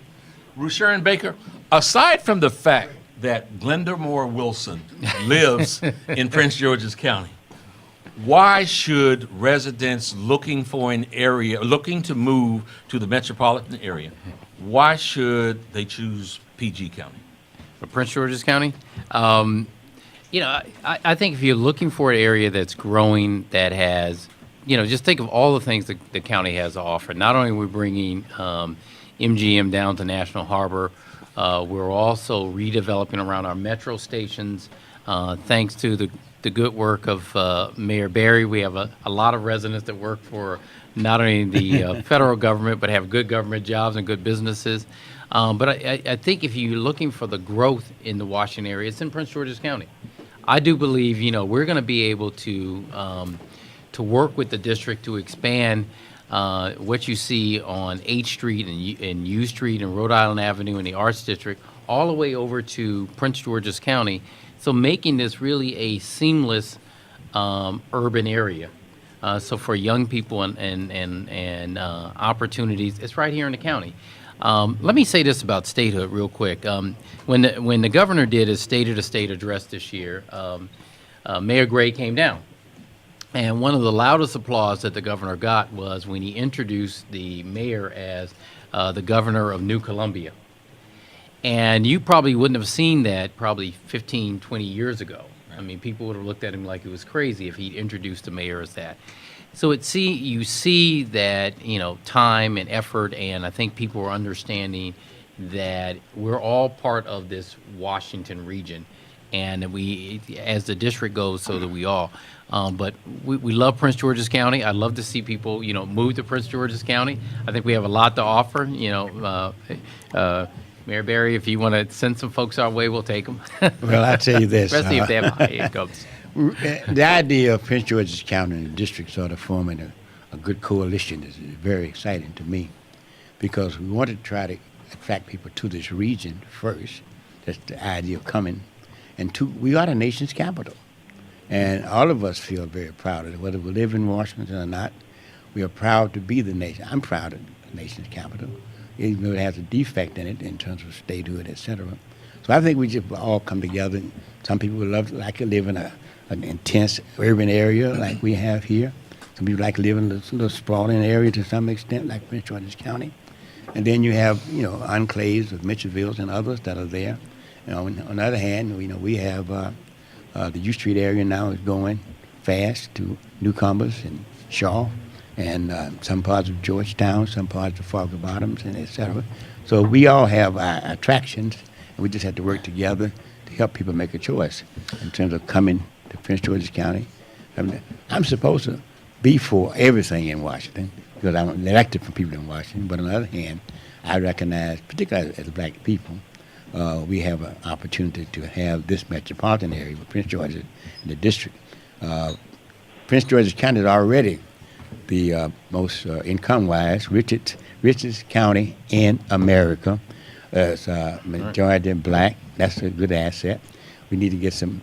And I tell you what I will take from you, Sean and Wayne. You tell me, I'll tell you what I give you. Hold on. We'll take some middle-class black people coming here. You know, let me tell you. You mentioned the term. You mentioned the term recognized, and something that I better recognize is the fact that, you know, I need to treat my advertisers and sponsors extraordinarily well as we launch this program, and we're getting close to wrapping up. And I want to say again to those of you who are listening, who are watching via live streaming, and who are listening on the web, that the sponsors that I have, and one of them is Henry's Soul Cafe.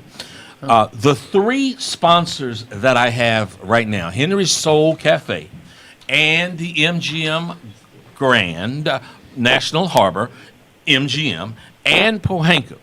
These are all entities that I have true personal involvement with.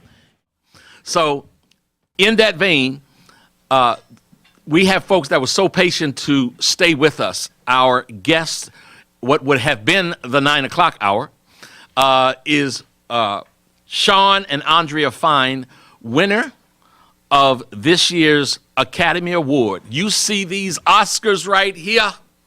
They won these. They're the best in their business, in their category. So I have Shawn and Andrea to my left, and to the right, I have their mama and daddy, Paul Fine and Holly Fine. No slouches of their own in the film world. They have between them 85 Emmys. How about a hand from the studio audience for this, for our absolutely great guest. We call this hour the Mighty Fine Hour. Vince Gray, the mayor, texted me right here and said to make sure that I tell them that he thinks it's a fine idea that they're in the studios on Martin Luther King Avenue and that they truly are rock stars. Let me do it again and welcome Shawn, Andrea, Holly, and Paul. Thank you. All with the last name Fine. With this being the Mighty Fine Hour, we want to start. Last Sunday night, there was just tension. You could crack the air. It was crackling. The electricity was just crackling through the air at that moment when the category for which they were up for an Oscar emerged. And I would like to go back to that moment as to how you were feeling and what you were doing. So Andrew and I were sitting next to each other, and you could feel the tension in the air. And we got really, really nervous, and we were holding each other's hands really tightly. And I still had, when we were on afterwards, and we went off stage, had nail marks in my hand from Andrea's hands, holding my hands so tight. But we were just sitting there really hoping that we would win. And we didn't really have a speech prepared. We didn't have anything written down. We knew what we wanted to talk about. And so when they called the name of our film, Innocente, it was one of the best moments of our life. Andrea? Yeah, I mean, we, as Paul and Holly know and everything, documentaries are so hard to make. They take a long time. This took 3 years, and there was so many reasons this film should have fallen apart, and it almost did again and again. So we just felt like we couldn't believe it all came down to this one moment in a way. And so we were just, Innocente was on my left, and she was just holding my hand. I was squeezing it back, and I was putting my hand marks right into Shawn's, palm. And we were just, and right before it, I was like, I just got this inkling. I'm like, I think they're going to say Innocente. I think they're going to do it. And they did it. And it's just like this huge washout. You just feel this huge rush. And we'd been there before in 2008 with a different film. And it was great to be there, but we didn't win. And it just feels kind of different. You feel a whole lot better to win. Yeah. Let me ask Mom and Dad. You know, you guys are the ultimate professionals, respected around the world for your work in film and television. You were producers for 60 Minutes. Wow. Dear friend for many years, Mike Wallace. That moment when you're sitting at home watching your son, tell us how that felt. Oh, God. You could cut the air in our house. We had 12 people there, and it was dead silent. And then when they said in, that's all they had to say. All 12 people, including Paul, who has problems walking, were on our feet, and we were all screaming at the top of our lungs. I think the roof came off the house. I think they could hear us. We live 50 miles away. I think they could hear us here in Washington. And it's okay that I see you tearing up Yeah, here and a week later. And I don't have a voice still, totally. And Paul? Paul was a puddle of tears. It's only the wife can let it be known. They were yelling and screaming, and I was crying like a baby. So I identify so much when you just said when they said in. In. That's all I did. remember that moment. If I could just have this quick moment, I remember that moment when we were standing in the ring on November the 13th, 1992, and Riddick Bowe had fought Evander Holyfield for the title, and I was convinced he had won, but you never know until you hear it. And the sweetest word in the world that time was when Michael Buffer said, "And the new," and that's when we know. Just congratulations. We have a little bit of a studio audience here. Can we just give them a big old hand for bringing this to Washington, D.C. and the DMV. Okay, tell us a little something. I had a quandary as to whether or not I really wanted to delve into and find out all the information about Innocente, or if I wanted to approach it less knowledgeable and try to ask you what perhaps the listening audience would want to know about your film. What was the seed, what was the genesis of you all attaching yourselves to that project? I think it was a newspaper article we read that 1 in 45 kids in this country are homeless, and that just didn't seem possible.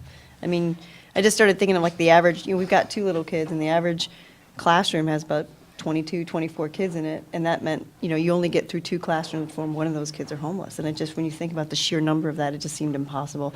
And it was rising so fast after, the economy crashed. So we just felt we could do something with a film, and our films are really personal, so we wanted to find the kid who could tell that story. And so we looked all over the country for that child, and we called schools and shelters and social programs, and finally we found an arts program called A Reason to Survive in San Diego. And this guy, when he heard what we were looking for, he's like, "You got to meet this girl." Well, tell me this. You said you did all these things trying to find the right project. What did you do? I mean, what were the activities that you undertook to try to find it? I mean, we researched, we read papers, we met homeless kids here in D.C., we met homeless kids in Baltimore, we talked to them, what are the issues facing them, what do they think we should say if we do this film?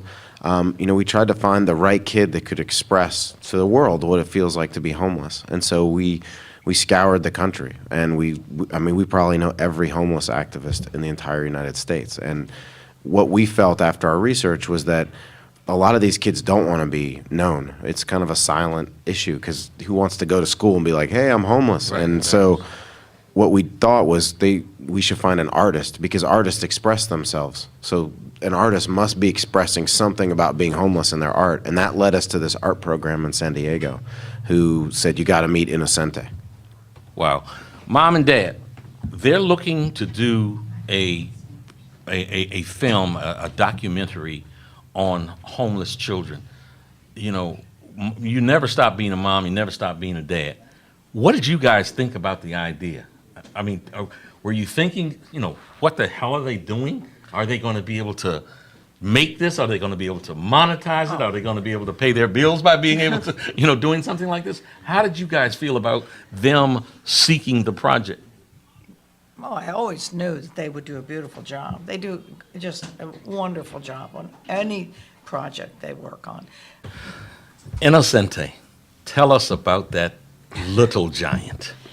I know she was with us on stage, and I think everybody got to just see what a remarkable, beautiful young woman she is. She's 19 now, and we started filming her when she was 15. Yeah. And at the time when we met her, she had been homeless since she was 6 years old, living with her mom and her brothers. Her father, they'd all come over undocumented, and the father was really abusive to the family. And the night that they became homeless, he had been arrested for really beating up the whole family, especially Innocente, and the police deported him that night. And since they were staying in his sister's house, she was angry, and she kicked him out on the street, and forevermore, they were homeless. And they lived in every shelter in San Diego. And, the mom tried to make ends meet, like collecting cans, and she didn't speak English, cleaning bathrooms, like cleaning offices. But they never stayed in one place more than, how many days? No, I think they stayed in one place, maybe 2 weeks was the longest, I think. And they always had everything in trash bags and everything. And, this is a girl who, on paper, should be, they're in San Diego, she should be in a gang, she should be probably pregnant, probably doing drugs. She has no family, she has no mom, no dad, no grandma, nothing. Her mom just is not really the best mom. She's trying her best, and yet she's not doing any of those things. She's making artwork, and that's what's amazing about her. Was she with her mom during that homeless period? Yes, she was with her mom the whole time while she was homeless. But what's interesting about when you make a documentary, when you make a film like this, it's like peeling an onion. You start peeling layers back, and you start learning things you didn't know when you started the filming. And at one point, we interviewed Innocente's mom. And they were together the whole time, and we interviewed her mom, and her mom told us this story about taking Innocente to a bridge, and when she was 9, and her mom was really drunk, and the mom was going to jump off this bridge. And it's a really high bridge; they would have died. And she wanted to kill her and Innocente. And Innocente was crying and begging her mom not to jump. And because she begged her mom not to jump, she didn't jump. And Innocente didn't tell us that. The mom told us that. We all sat there. Are you sure you want to say this? And we asked her, and she said, I want to help my daughter. This is my way. Her and I have a very strained relationship. This is the way I can help her, by being truthful and letting her know the things that have happened. And I think one other thing that you realize when you get inside a film is that you see, having a home is as much a state of mind and heart as it is a roof over your head. And one of the hardest things we see, because kids and families are the new face of homelessness, that's the largest spike in the number of when you look at the whole homeless population. And what happens is the family's destroyed, because it's really hard to keep your family together as one unit and try to have a place to stay. So, kids end up on friends' couches and everything, and you just lose that unit. And you saw that with his family, how much stress. And, the mother didn't make good choices, but she was 15 when she had Innocente, and she kind of grew up with her. And a lot of what she was doing in the film was kind of trying to help by being honest. And I think it helped her in their relationship, ultimately. And Innocente, where did her art come from? How did she discover it? And what does she depict? What is she illustrating? What is she giving to the world? Well, what's interesting is when we asked her, when did you first start to draw? She said, my dad used to get drunk and make us draw and make me draw. And he'd make me draw these lines, and if they weren't straight, he would hit us. And he was very into straight, everything angular, everything perfect. So she grew up kind of doing drawing, but when she was given the freedom, she came to this arts program, and they said, come and try and paint. And she started painting, and she just went crazy. And if you see her paintings and you watch the film, nothing she does is straight. Nothing she does is perfect. She basically dips herself in paint and throws paint on canvases, and she goes crazy. She loses herself in her artwork. And by having that art program, it kind of set her free to express herself and to express all this inner stuff that was going on with her. And even sometimes we'd be on the trolley with her and she'd be staring out the window and I'd say, what are you looking at? What are you thinking about? And she's like, I'm imagining these gray, ugly buildings dripping in paint. I'm imagining these characters I paint jumping from building to building. The world needs to be more colorful, you know, and she paints in color, bright, bright, bright colors. And you wouldn't expect that if you just saw what was on paper. But it was really this art program. If this art program wasn't there, I don't know where she'd be. I mean, they unlocked whatever was in her, and then now she's taking it and running with it. Wow. Oh my God, this is such a rich story. And part of the richness is that you guys did this. For this Washington, D.C. metropolitan area, you know, it's a treat, it's a pleasure. It makes us feel warm, fuzzy, and excited that you're from our midst.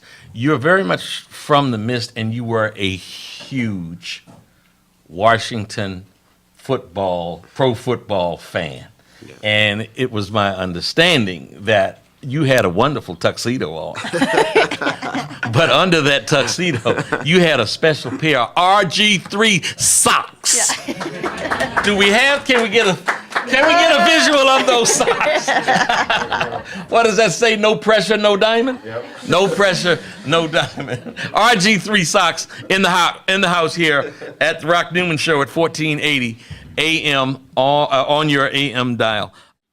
I mean, I'm all about tradition. I'm all about being from Washington. I mean, I think this is an amazing city, you know, and I think it goes back to me from my grandparents. Both my sets of grandparents, my dad's parents and my mom's parents are from here, so I carry that everywhere. But the tradition, I mean, I always thought what my grandfather did was great and amazing. I grew up at RFK. I ran around. I remember my first game at 4 against the Giants. Unfortunately, we lost. I remember the stands rocking when we said we want Dallas. Yeah. I mean, I remember seeing my grandfather, this small old man in the showers with like Dave Butts and these giant football players, you know? I mean, that was huge to me. That was just what I grew up with. But then seeing my parents make documentaries, I was always in both of them, not just my dad, but my mom too, watching them work together and watching what they did and seeing how they affected people and how they changed the way people thought.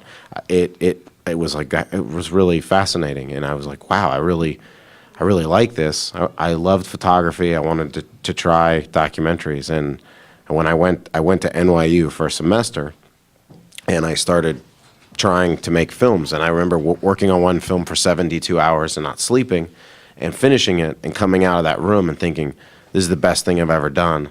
I think they passed something on. It was the first time I was like, I think I got something from these guys, and I'm lucky, and I'm really not adopted. Yeah, no, totally, yeah. And I was like, I think I need to try and do this, and so that's what kind of pushed me to do that. I mean, I tried to. My parents, I never worked with them or for them until after we were married. I mean, I sometimes went with my dad and carried stuff, but I watched my mom edit, you know, but. It's really, the craft is there and the skills, but how you treat people is what they taught me and what my grandparents taught me, both sets. It's how you treat other people.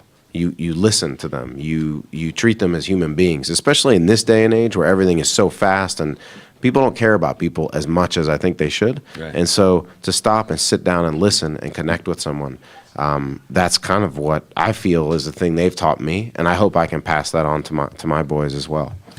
This is a absolutely fascinating time here.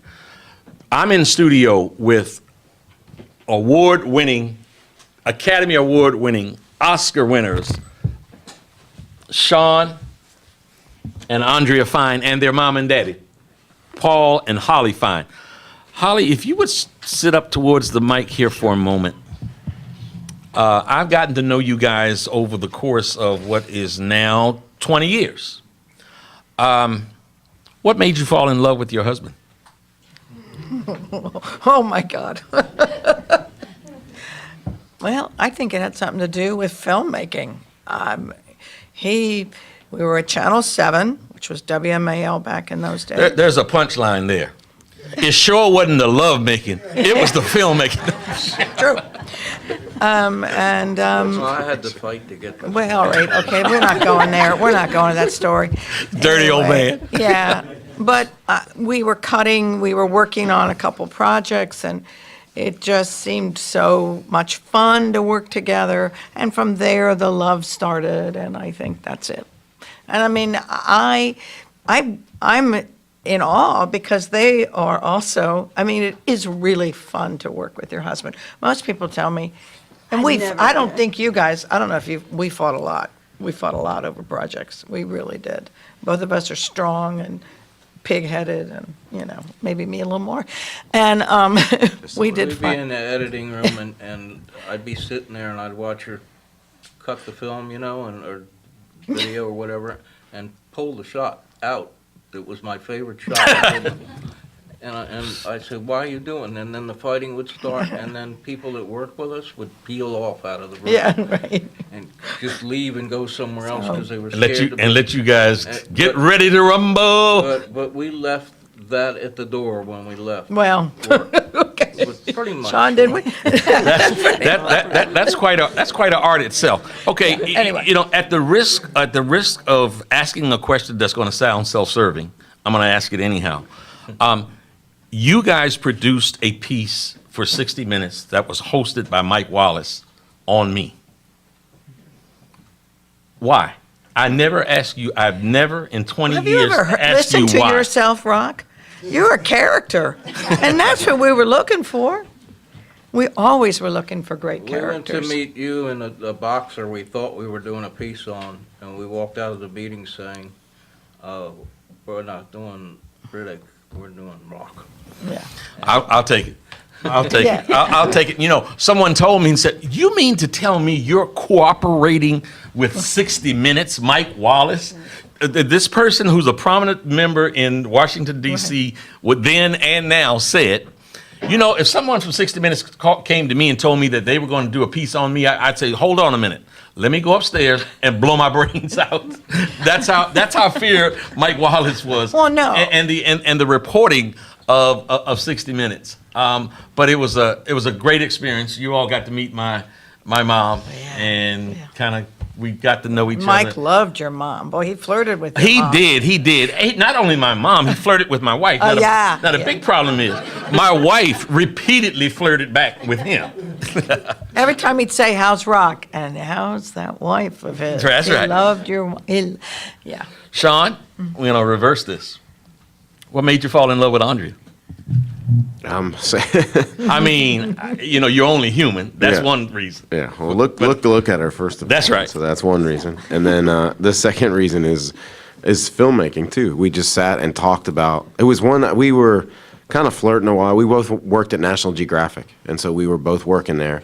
And one night we went out for drinks with friends, and then her and I kind of went off on our own and started talking about film and why film was important and why filmmaking was important, and we both, just some light bulb kind of went off in our head at the same time. Like, wow, this person's really interesting and passionate about filmmaking, and we just started going to movies all the time, and that's how we kind of fell in love, going to the movies. So, You know, your speech at the Academy Awards, your acceptance speech, you said you didn't have anything really pre-planned and necessarily, certainly didn't have anything written down. Yet it was thought to be the most poignant, special speech of the night. Can you share what you tried to communicate with the world from the stage that night? yeah, I mean, I think it's you know, you're up there in front of a billion people will see you. Everyone tells you there's going to be a billion people watching you.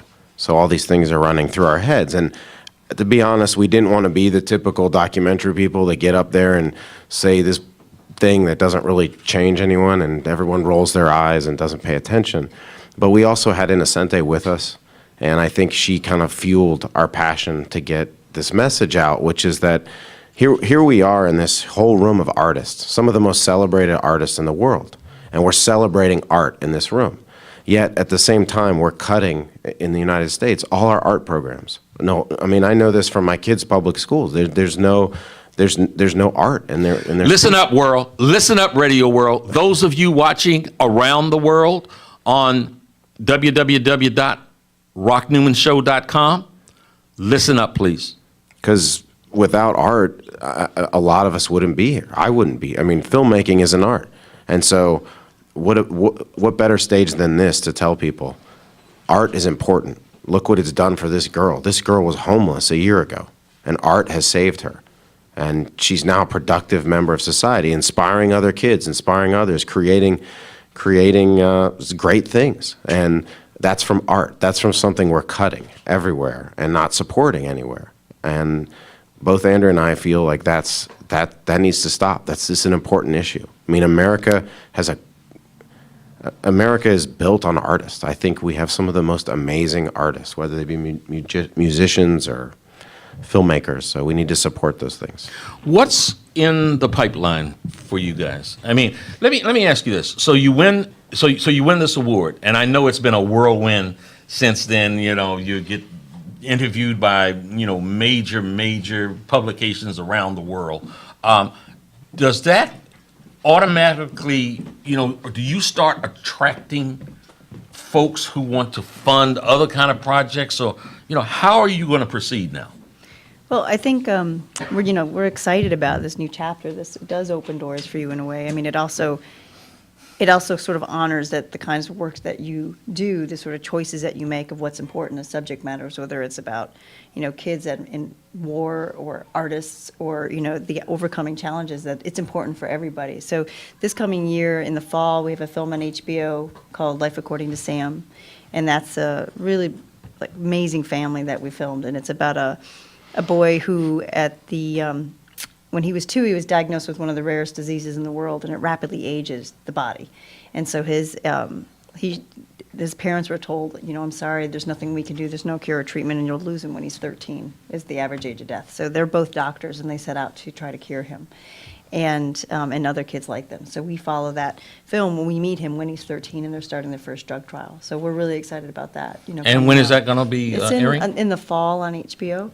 And then also what we're really excited about too is, we love film and we love feature film, and so we're developing 4 narrative projects that we're doing screenplays on, and they're all based on true life events. And one is, I mean, we can't talk about it too much, but one is based on DC, and DC kind of in late 80s, early 90s, and we feel like, DC hasn't been represented besides politics that well in film. So I think hopefully, with fingers crossed, we can get this project up off the ground. So to the youngsters in the studio audience, and to those, as Michael Buffer would say, listening around the world, to the young ones, junior high school students who feel as if they have something they want to offer, but haven't found either the inspiration or the avenue. What's your message to them? I think don't give up is a hugely important message, because especially when you're a younger person, it takes you a while for anybody to take you seriously. But if you love it and you believe in it, it's just a matter of time if you go after it long enough and hard enough. And I think the other thing is just learn as much as you can about the craft of filmmaking, if that's what you want to do. I mean, learn how to shoot, learn how to edit, learn how to write. No one's going to listen to you if you can't put it down on paper to get your ideas pitched. Paul and Holly, between the two of you, you have 85 Emmys. Something like that, yeah. Something like They're that. there about, give or take. Give or take. Okay. It might be 75, might be 100. Might be 100. What piece of work, other than myself, has been your most memorable piece of work? For me, I guess one of the last pieces that we did for Nightline on the survivors of the Pentagon after 9/11. We lived with them for 2 of them. We lived with them for about 4 months and got to know them. When you say live with them, you mean just in their lives all the time? Oh, in their lives, right. And we did two pieces, one that was on at the 6-month anniversary, and then one that was on the year anniversary. So to me, I guess that has the most impact, and it's one of my favorite things we ever did. Why? Why did that have the most impact? Well, I mean, 9/11 affected everyone in the world. I mean, and here are two very courageous people that fought back and showed the world that nobody could take away what they have, and their spirit and their joy all came through, and I liked presenting that to the world.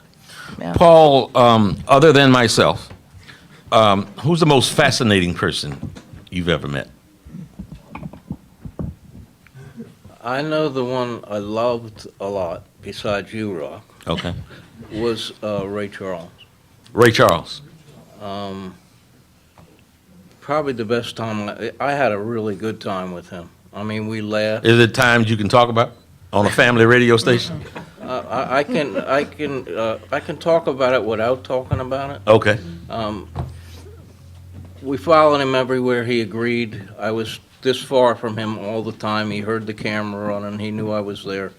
We were in the dressing room one time, and he said, "Paul, I'm going to have to ask you to leave." And I said, "Why are you asking me to leave?" He said, "No, you know, just leave for about 10 minutes, okay? I'll go stand out in the hallway."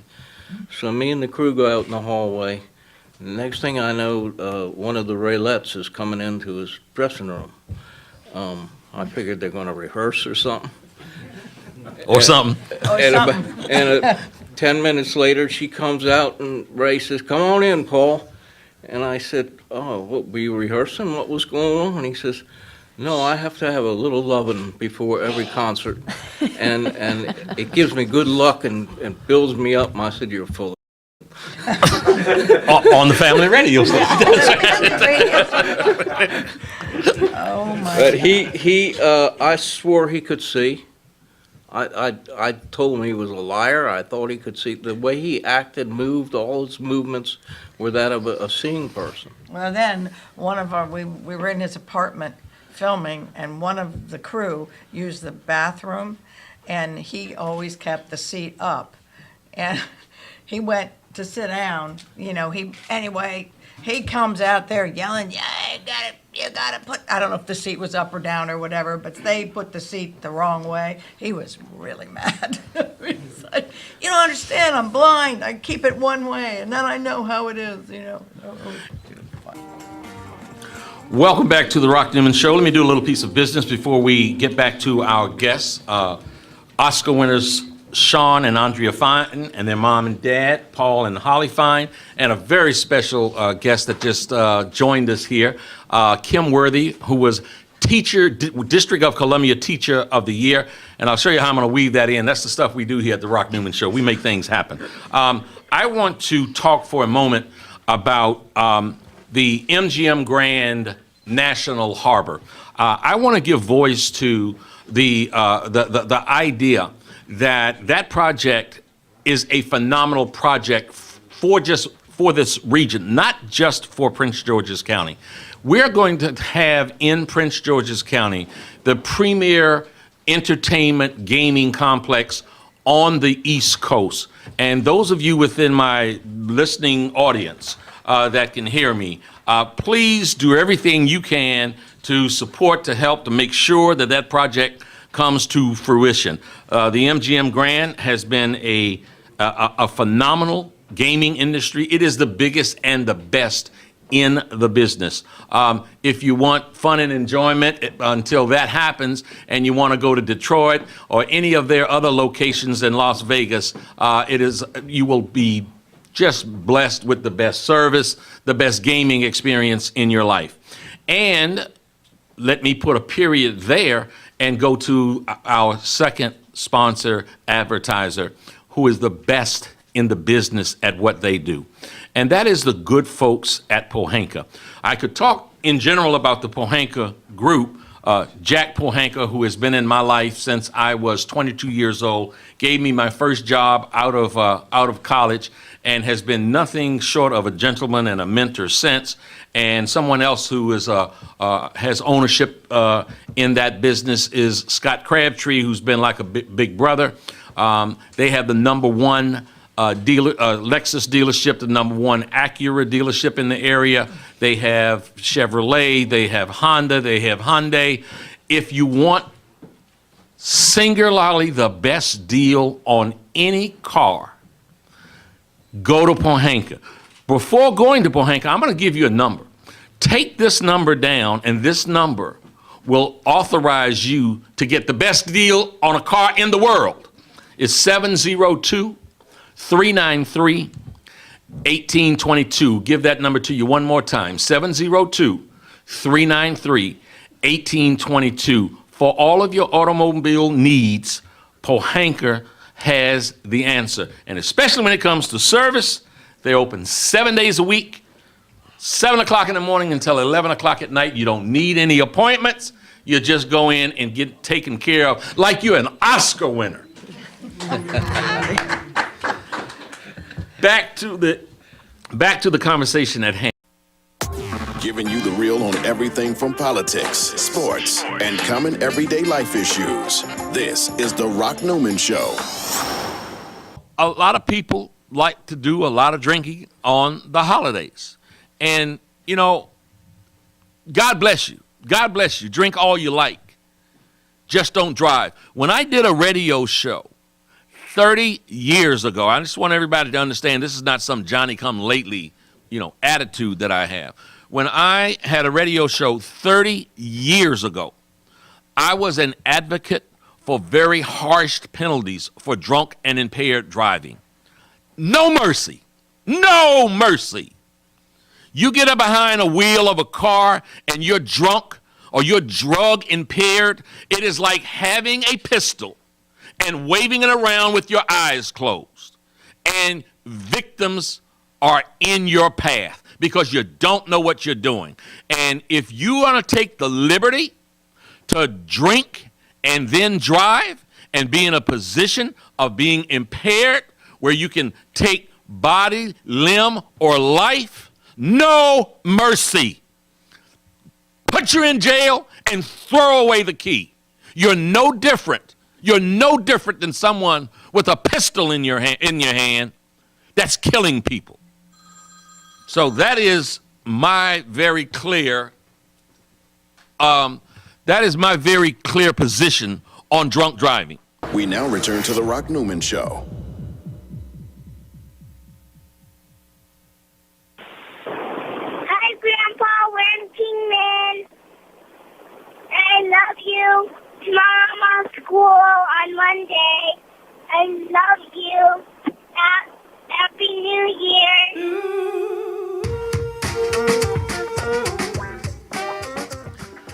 I love you too, baby. That's my granddaughter, and I have several granddaughters, and I love them all, and I love them.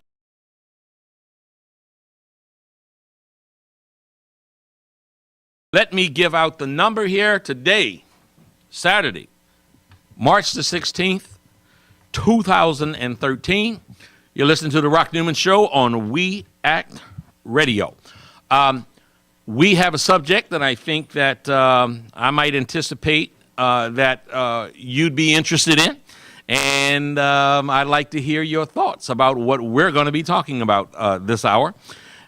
You can call me at 202-889-9797. No need to be bashful, no need to be nervous. We're just hanging out here and talking about things that we care about. And at the Rock Newman Show, we want to know what you care about. Folks, I said in the last segment it was something, I was doing a subject matter that was near and dear to my heart.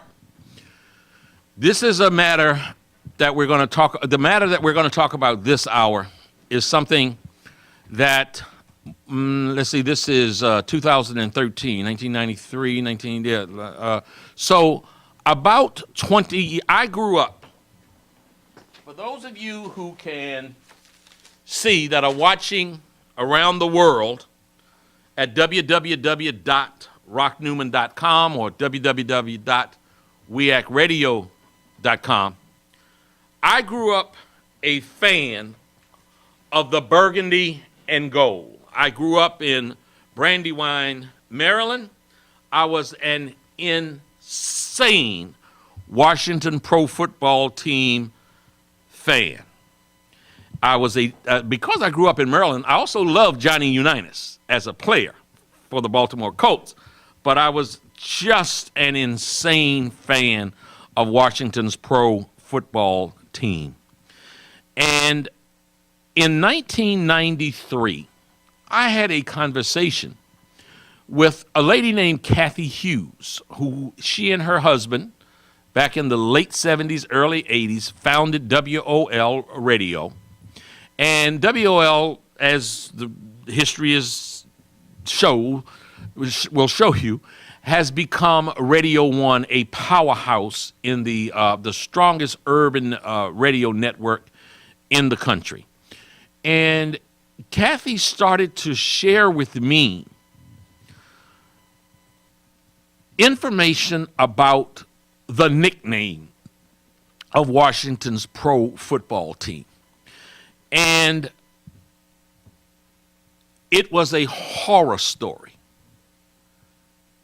I just picture me, a rabid fan, went to the Super Bowls. I was in cold Minnesota, just cheering the team on. One of the great moments in my life was being at RFK Stadium with 50-some thousand people rocking that place against the hated Dallas Cowboys when Darrell Grant, big number 77, intercepted that ball and waddled into the end zone, man. When John Riggins went around left tackle and went however far that was, 51, 61 yards.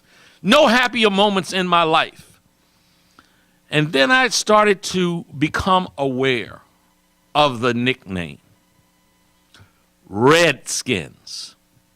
And where that nickname, from whence that nickname emanated, and the horror and the tragedy that Native Americans experienced, how that name was derived, what I call the genocidal history of the Native American, that this name is very much equated to, very much attached to.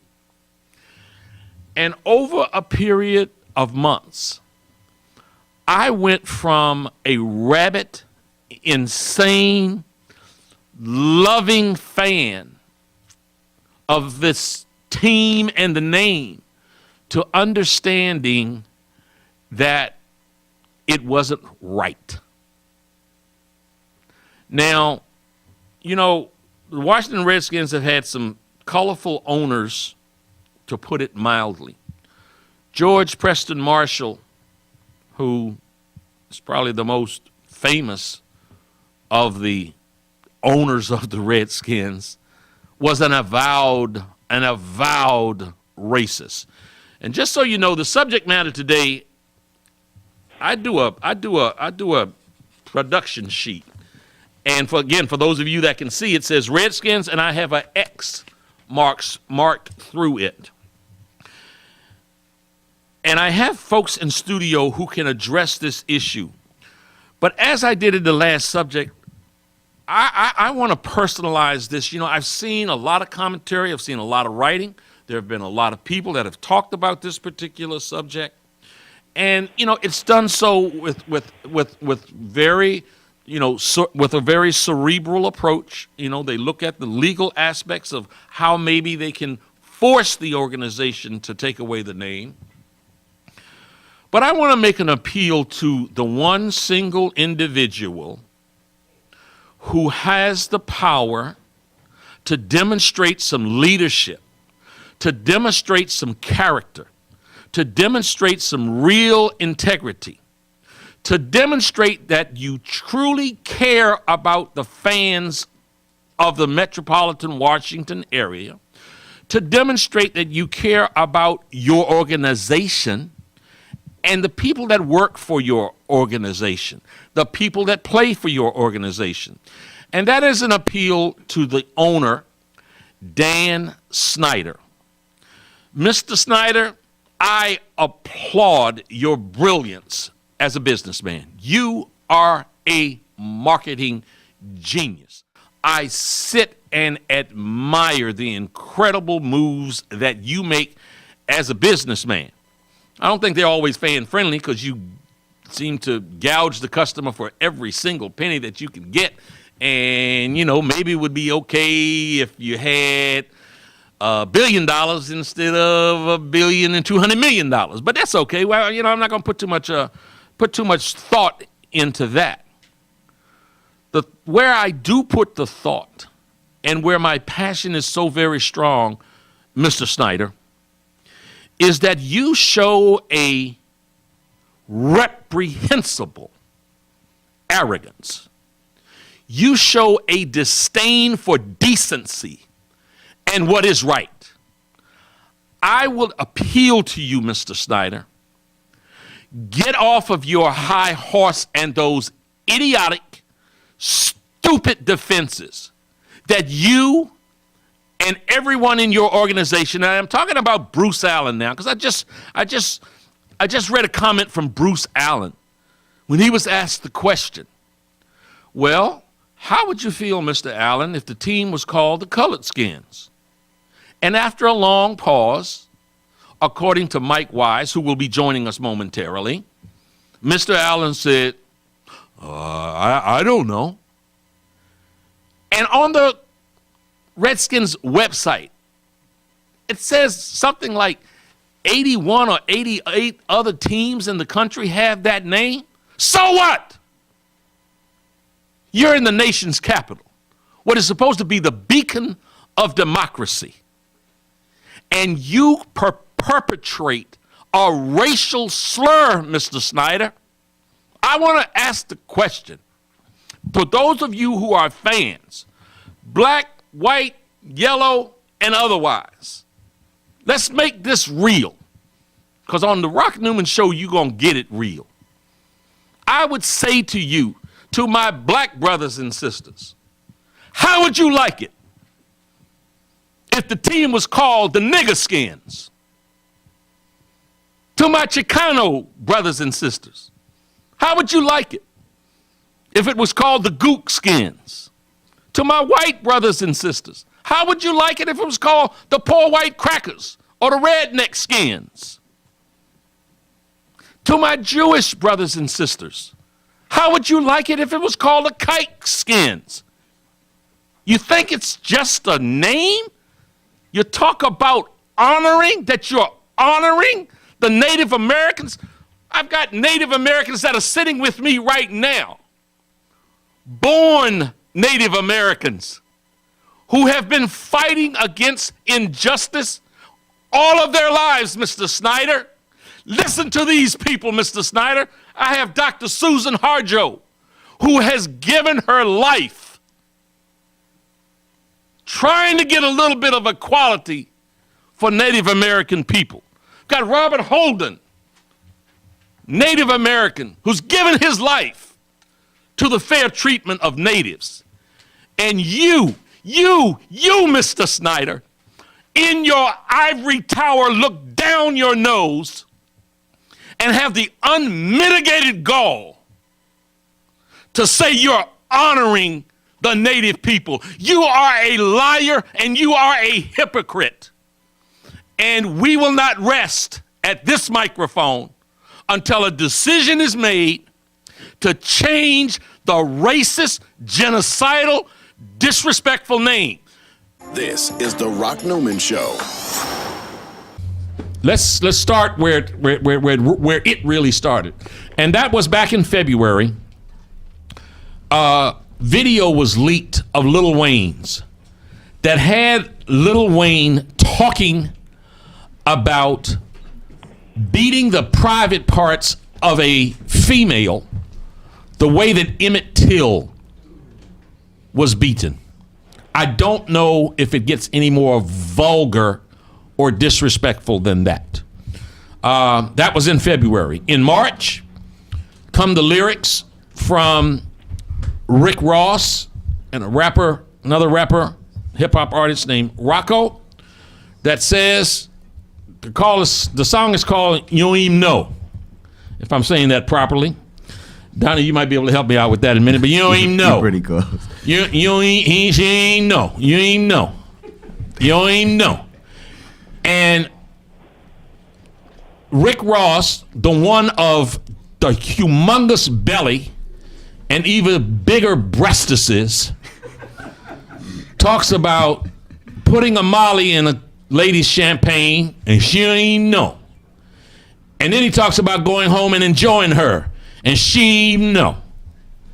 So what he's talking about, in no uncertain terms, is something extraordinarily vile, and that is rape. And this gentleman in Paul Billings with WUVS in Muskegon, Michigan, decided to pull all of the music from the radio station that he owns of Lil Wayne and Rick Ross. And there was a petition started by Paul Porter, who I know for certain is on the line. Do we have Paul Billings on the line yet? He's waiting for you to call him. Okay. Can we please get Paul Billings on the line? This petition, I'm going to run through it quickly. In 2012, a drug named Molly, made up of pure MDMA, ecstasy's active ingredient, flooded the music industry, made its way into countless rap lyrics. Last month, February 2013, Lil Wayne sparked national outrage when he disrespected the memory of slain civil rights martyr Emmett Till in his lyrics by comparing his brutal beating to a sex act. This month, rapper Rick Ross stirred natural controversy as a result of lyrics that encouraged drugging a woman to force her into sex. Mainstream rap has been suffering from repulsive content for a long time, but this latest wave of filth is our breaking point. We have hit rock bottom. That was written by Paul Porter. Paul Porter, what makes this rock bottom and different from many of the lyrics of the past? Well, look, we've been stuck in a generation now for the last 10, 15 years of hate, drugs, misogyny, violence, bling, everything that is wrong. I believe it's part of our story sometimes, but it's not the whole story. There is just a crazy imbalance of what young kids are digesting through music. But in this case, here, and it's been happening, the drug Molly has been on numerous records in hip-hop over the past year and a half, from 2 Chainz to so many artists. But when you tie the drug in with the act of date rape, there's not too much more that can happen. This radio, that song is playing, the Rocco song is playing on about 30 radio stations across the country. So, yeah, we got a huge problem. And we've stepped down to, beating women and violence and date rape. Hello? So I just time that everybody stands up. And this isn't only about Rick Ross. But why this Rick Ross thing has touched a nerve is because he is advocating date rape. And any artist who's a true artist and says that he did not write that line, he did not know what he was doing, is fooling themselves. Rick Ross is not 18 years old. He's a 40-year-old man. Okay, Ms. Clemente, Let me just say this, just because I'm the only sister with y'all right now, and really, brothers have been stepping up. But let me just give you this statistic. The reason this is resonating is not only because he's advocating date rape and drugging a woman immediately after what happened in Steubenville, but that by the time African American and Latino women in this country are 18, 44% of us have been sexually violated or assaulted. And that's an astounding the idea number. that rape culture is prevalent in this society, but that particularly black and brown women continue to suffer against this assault, that 44% of us by the time we're 18 have been sexually assaulted, is a travesty and it's inhumane. And I won't allow, and many of us, millions of us around the world who love hip-hop culture are saying and standing up that Rick Ross and people like Rick Ross and rappers like him do not represent what hip-hop culture is about at all. They're getting paid by white men to put this music out, and they don't care about us, and we have to stand up against that. Okay, that is absolutely the voice of seasoning and of reason. This is the Rock Newman Show. And speaking of a great win for this community and for this country and for this world is my next guest. There are so many ways that I could introduce her. I could go for the next 2 hours talking about her enormous accomplishments, just the incredible things that she has initiated, what she has done in a storybook career. The most important thing to me is that she is my very dear friend, and she is the queen of radio and television. I introduce to you Cathy Hughes, chairman of the board of Radio 1 and TV 1. Cathy, welcome to the Rock Newman Show. Oh, and it's the Rock Newman Radio Show. How you doing, Rock? I am just fantastic. I'm exactly where I want to be, doing exactly what I wanted to do, and remembering so much back in 1980 and 1981. You and your husband at the time, Dewey Hughes and Cathy Hughes, gave me the first opportunity to do so. I've thanked you 1,000 times, but if I had 10,000 tongues, I couldn't thank you enough. Say amen, somebody. Amen. Cathy, I was talking just recently with some folks, actually from WHUR. You mentioned that, and of course, you have a storied history there. And let me tell you something. They were extraordinarily generous in making folks who were in the room that I was in understand that it was you who established a true institution in this metropolitan Washington, D.C. area that has been emulated around the world. Yeah, and that Quiet Storm. That was the Quiet Storm. This Quiet Storm format was at one time on 480 stations. Those were the good old days. You were in charge of a dormitory on the campus of Howard University during those days. That's exactly right. Tell me something. Where did you get that idea? What made you think it would work? Well, the city that I'm in right now, Chicago. I came to the University of Chicago. Howard University sent me to 2 schools.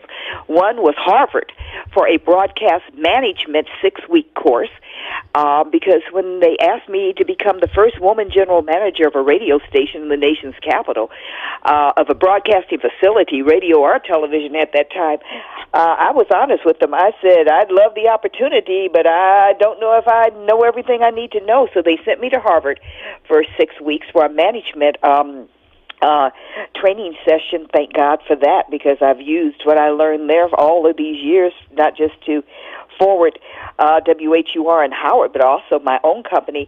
And they sent me to the University of Chicago for a 5-day program that was called psychographic programming. And this was before the days of the Tom Joyner morning show. And one of the things I learned was that people were more receptive to information in the morning. So the future of radio in the morning was going to be the Tom Joyner type shows. But they also said that, you have a great opportunity in the evenings to program to the desires and the needs of your audience. Well, I knew in Washington, D.C. that there were a whole lot of unattached single women who on the weekends were kind of looking for something to do. And so I came back and I created a format called The Quiet Storm to keep them company, quite frankly. And it was interesting because the first community that embraced it was the gay and lesbian community in Washington, D.C. There was a publication, I don't know if it's still around, it's called The Blade. Oh, it is. Okay, and The Blade put us on the cover and said, listen to this radio station, and it was only on the weekends. We were only on Saturday and Sunday during those days. Ultimately, we went from Saturday and Sunday with Melvin Lindsay, who was in fact my third host of The Quiet Storm. He was actually my babysitter.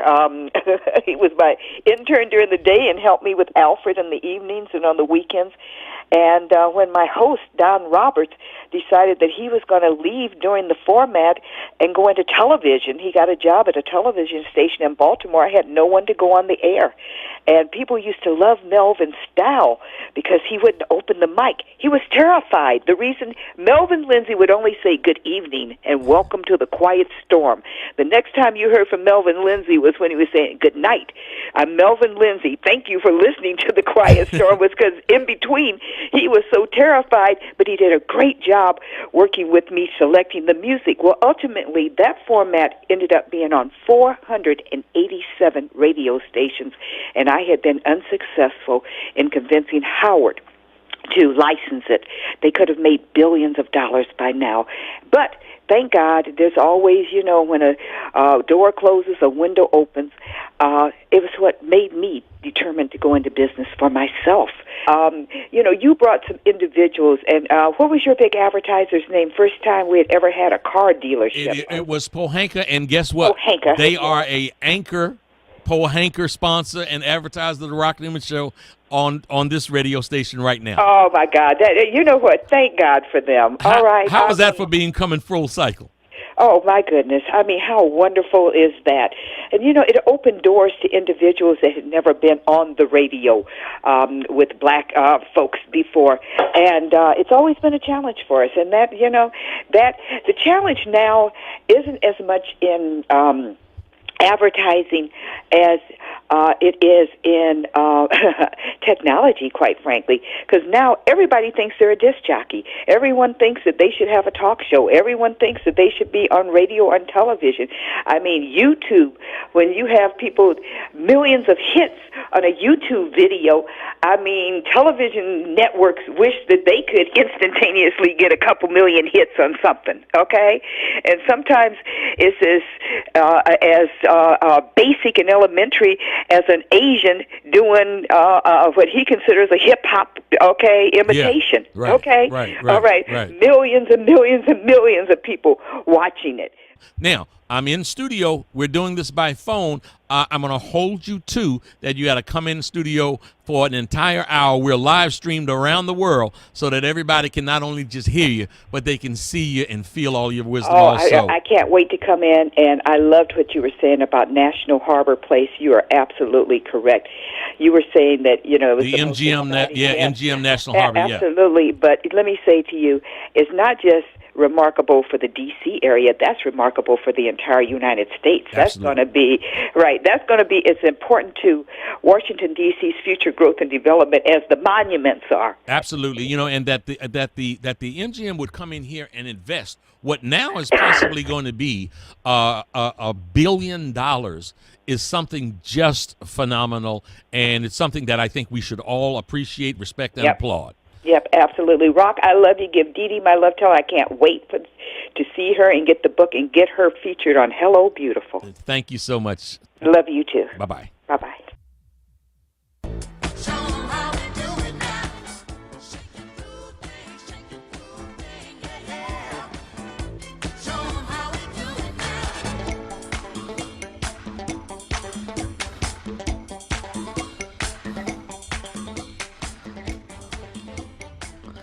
Shake your groove thing. We're going to shake our groove thing up in here in this hour.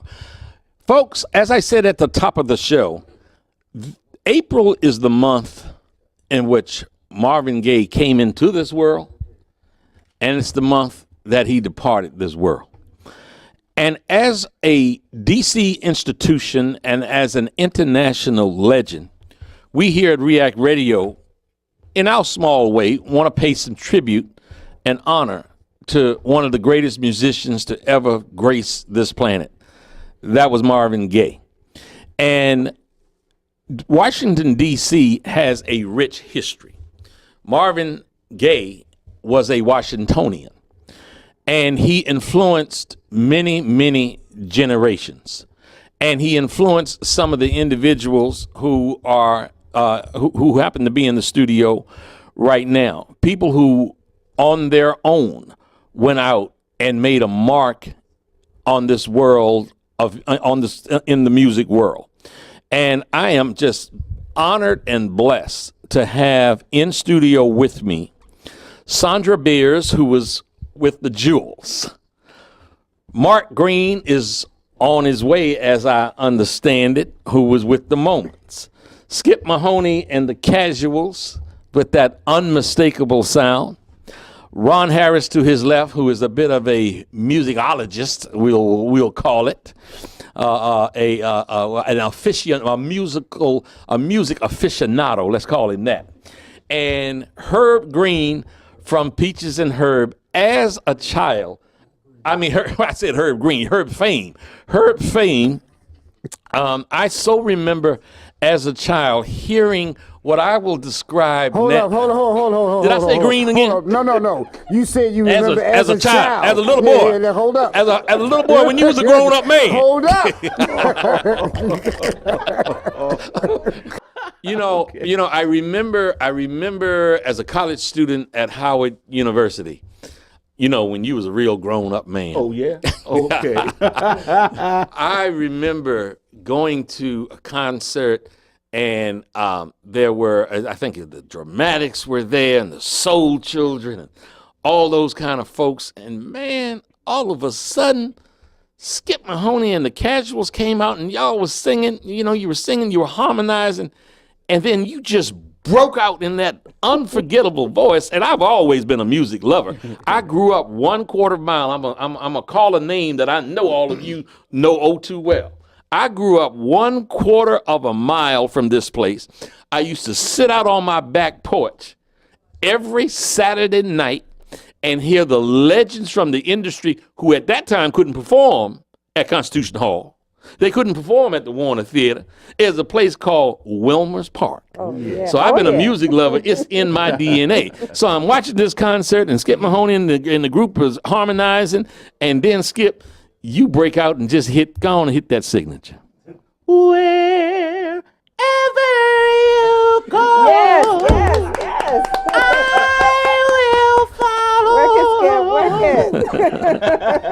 There it is. There it is. Yes, indeed. Yes, indeed. Yes, indeed. Yes, indeed. And I was mad as hell when I heard that song. Why was you mad, man? Mad? Because the girl I was with was more in love with you than she was with me. Mark,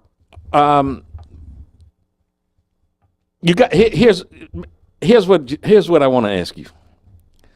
Not on the outside, but inside strong. Yeah. Yeah. I think my heart's made of stone. Come on.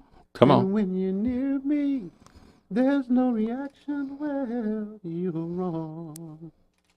From the tip of my toes, my love for you steadily flows on and on. Yeah. Okay, now. Can't do that? Do something by Shep. Shep. Yeah. Oh, not the Unifics, but I wanted to ask y'all about them, but it's too late. Shep. How we close? Your kiss, what really makes me feel so wonderful. Wonderful, so wonderful. Your smile. Oh, we all off key. So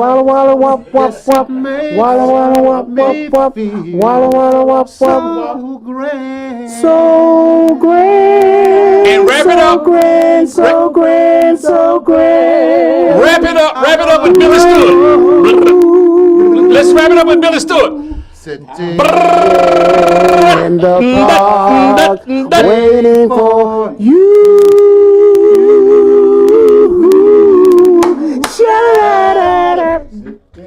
Can't mess with us, we can't. Hey, I got nothing to say except for see you next week, y'all. Talking about Pohanka, I keep telling you all about being able to get the best deal and how special they are and how they've been in the community since 1919. And the great things they do for our community and the great deals that you can get by going there, especially if you tell them Rock Newman sent you.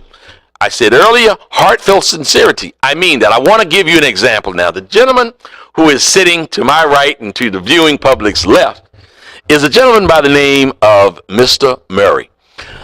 I talked to Mr. Murray a couple of weeks ago, And Mr. Murray shared with me that he was looking for a car.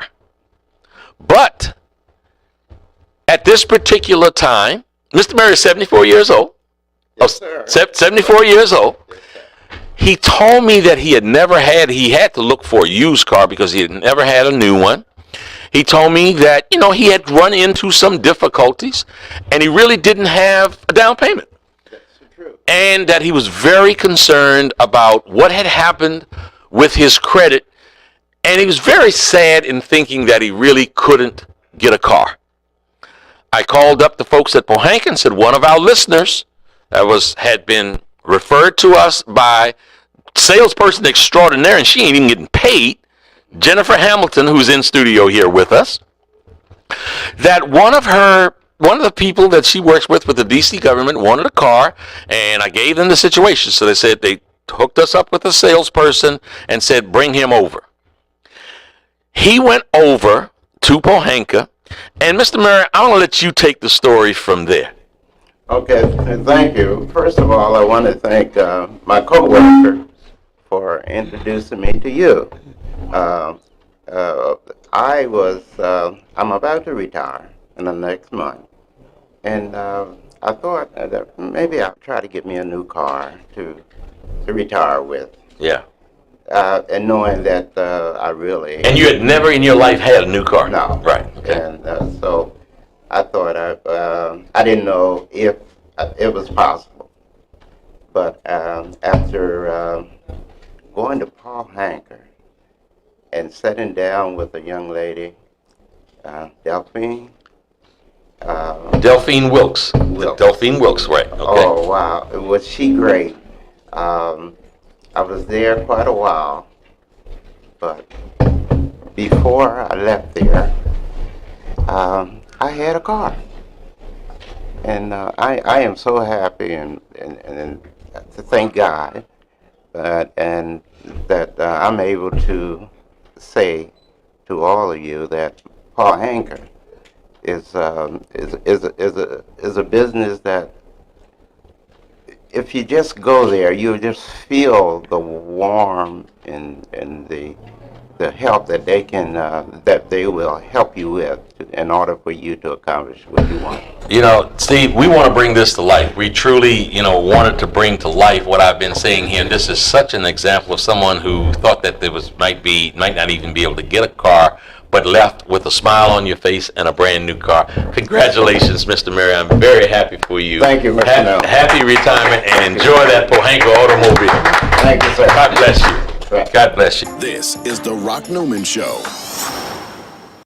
So I ask one and all to listen to today with an open mind and, more importantly, with an open heart. Let us all work to heal the wounds of our vastly fractured world. Minister Louis Farrakhan, welcome to the Rock Newman Show.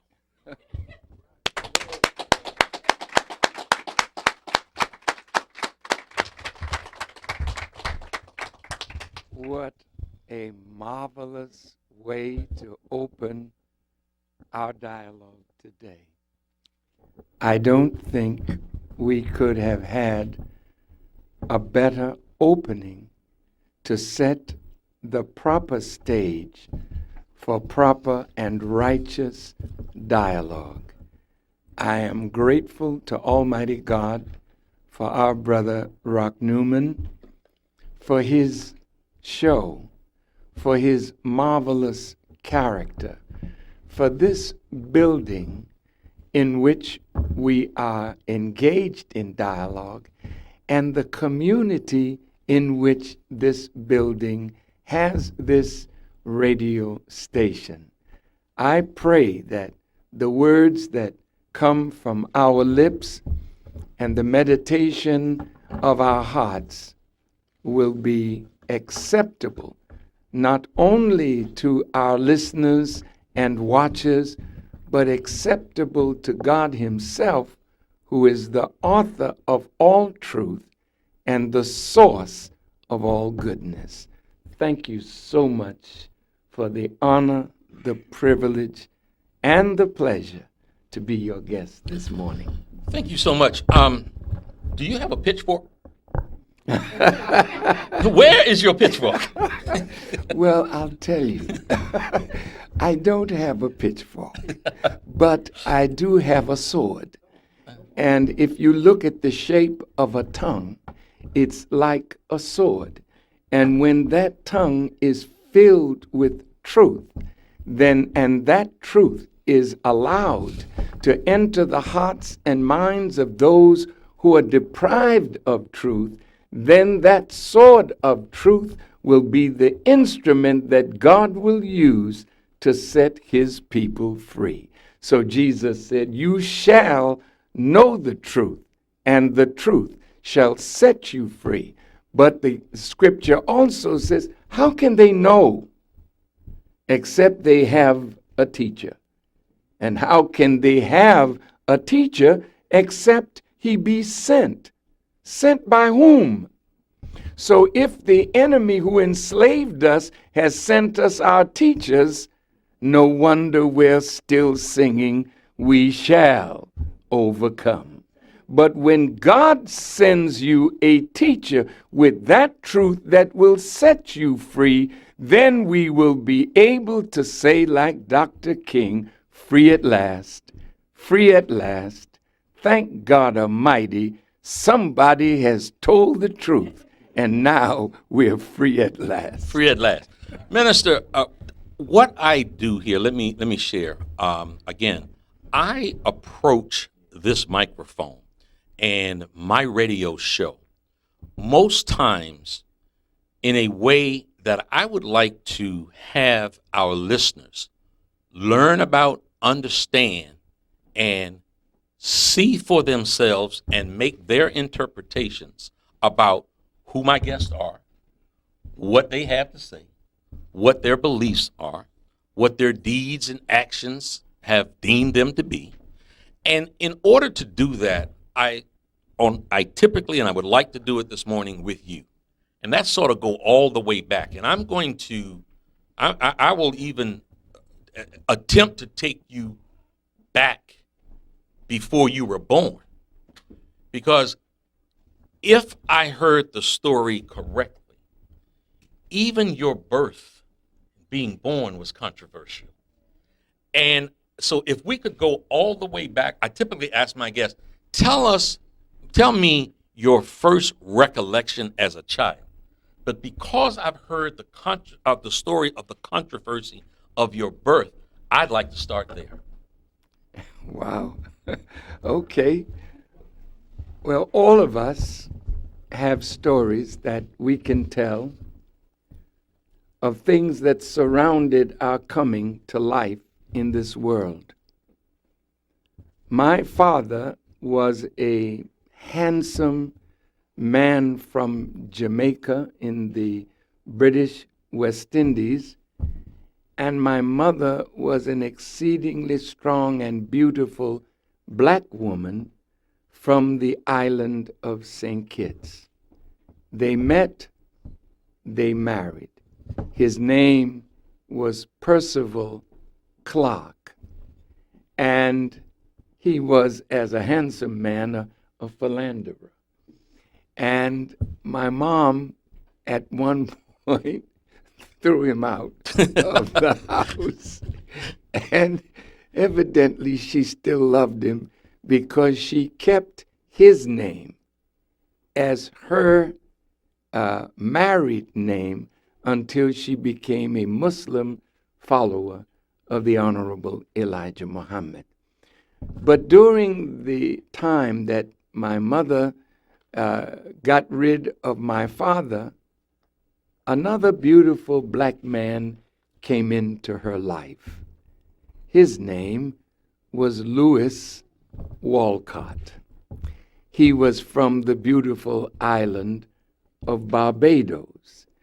And while they were not married and sharing life and time together, as many of you in the audience may not be married, but sharing your life with a partner. But one time, my father slipped back into the picture. sometimes those things happen. Those things happen sometimes. And unfortunately or fortunately, my mother became pregnant. My older brother was already in the world, Alvin Walcott, who is a great jazz pianist. He's passed away.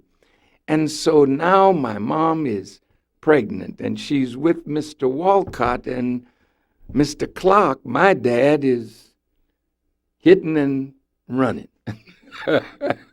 So my mother, very frightened and excited because her pregnancy could ruin the relationship with Mr. Walcott. So she had hoped, well, first she decided, I've got to get rid of this. And many of you in this audience who may be pregnant, and there are circumstances surrounding your pregnancy that frighten you, and you think, well, maybe I'll visit the abortion clinic. Today you have abortion clinics. In those days, they had hangers, wire hangers that they used. Butcher houses, Yeah. more appropriately described, probably. But my mother was the butcher house. Wow. And she used a hanger and tried once to abort my life, tried twice to abort my life, tried 3 times to abort my life, and it failed. And after the 3rd time of the failure of aborting my life, she settled down to accept the fact that she was pregnant. Then the next thing is to hope that my father, who is very light-skinned, a little darker than you, Rock, with curly hair, that the child would not look like the father, but look more like my brother's father with dark complexion. Oh, boy. So she fell into deep prayer, because sometimes when you are pregnant and you have unfortunate circumstances surrounding your birth, you feel very, very insecure. The best place to go when one is insecure is to get down on your knees and pray. And my mother became a very deep, prayerful woman. And the prayers and also her insecurities were part of forming my life. And when I came into the world, light-skinned with hair that was curly and auburn, brownish color, well, Mr. Walcott knew that I was not his. And so, to honor him, she named me after him, Louis Walcott. But he was no longer around. And so my mother raised my brother and me by herself. She moved away from New York, where my brother and I were born, and she went to Bermuda, where her mother had moved, and her father, and we spent about a year in Bermuda, and then she moved to Boston, Massachusetts, where I grew up. Now, that part of my life is really the root of who Louis Farrakhan is. Her prayers and her deep insecurity brought me into the world with that same insecurity, but from almost the beginning of my life, my love for God. And in him, as she put her trust in him, that's what makes me so uncompromising, so fearless in telling the truth. And I'm 80 in a few weeks, and I have not bowed to the forces that have crushed our people, and I don't think that whatever time I have left, that I will bow. I want to go out of this world stronger than when I came in.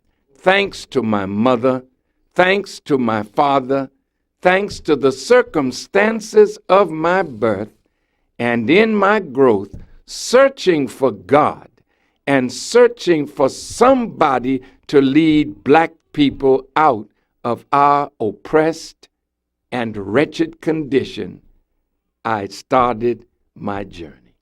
Welcome to the Rock Newman Show.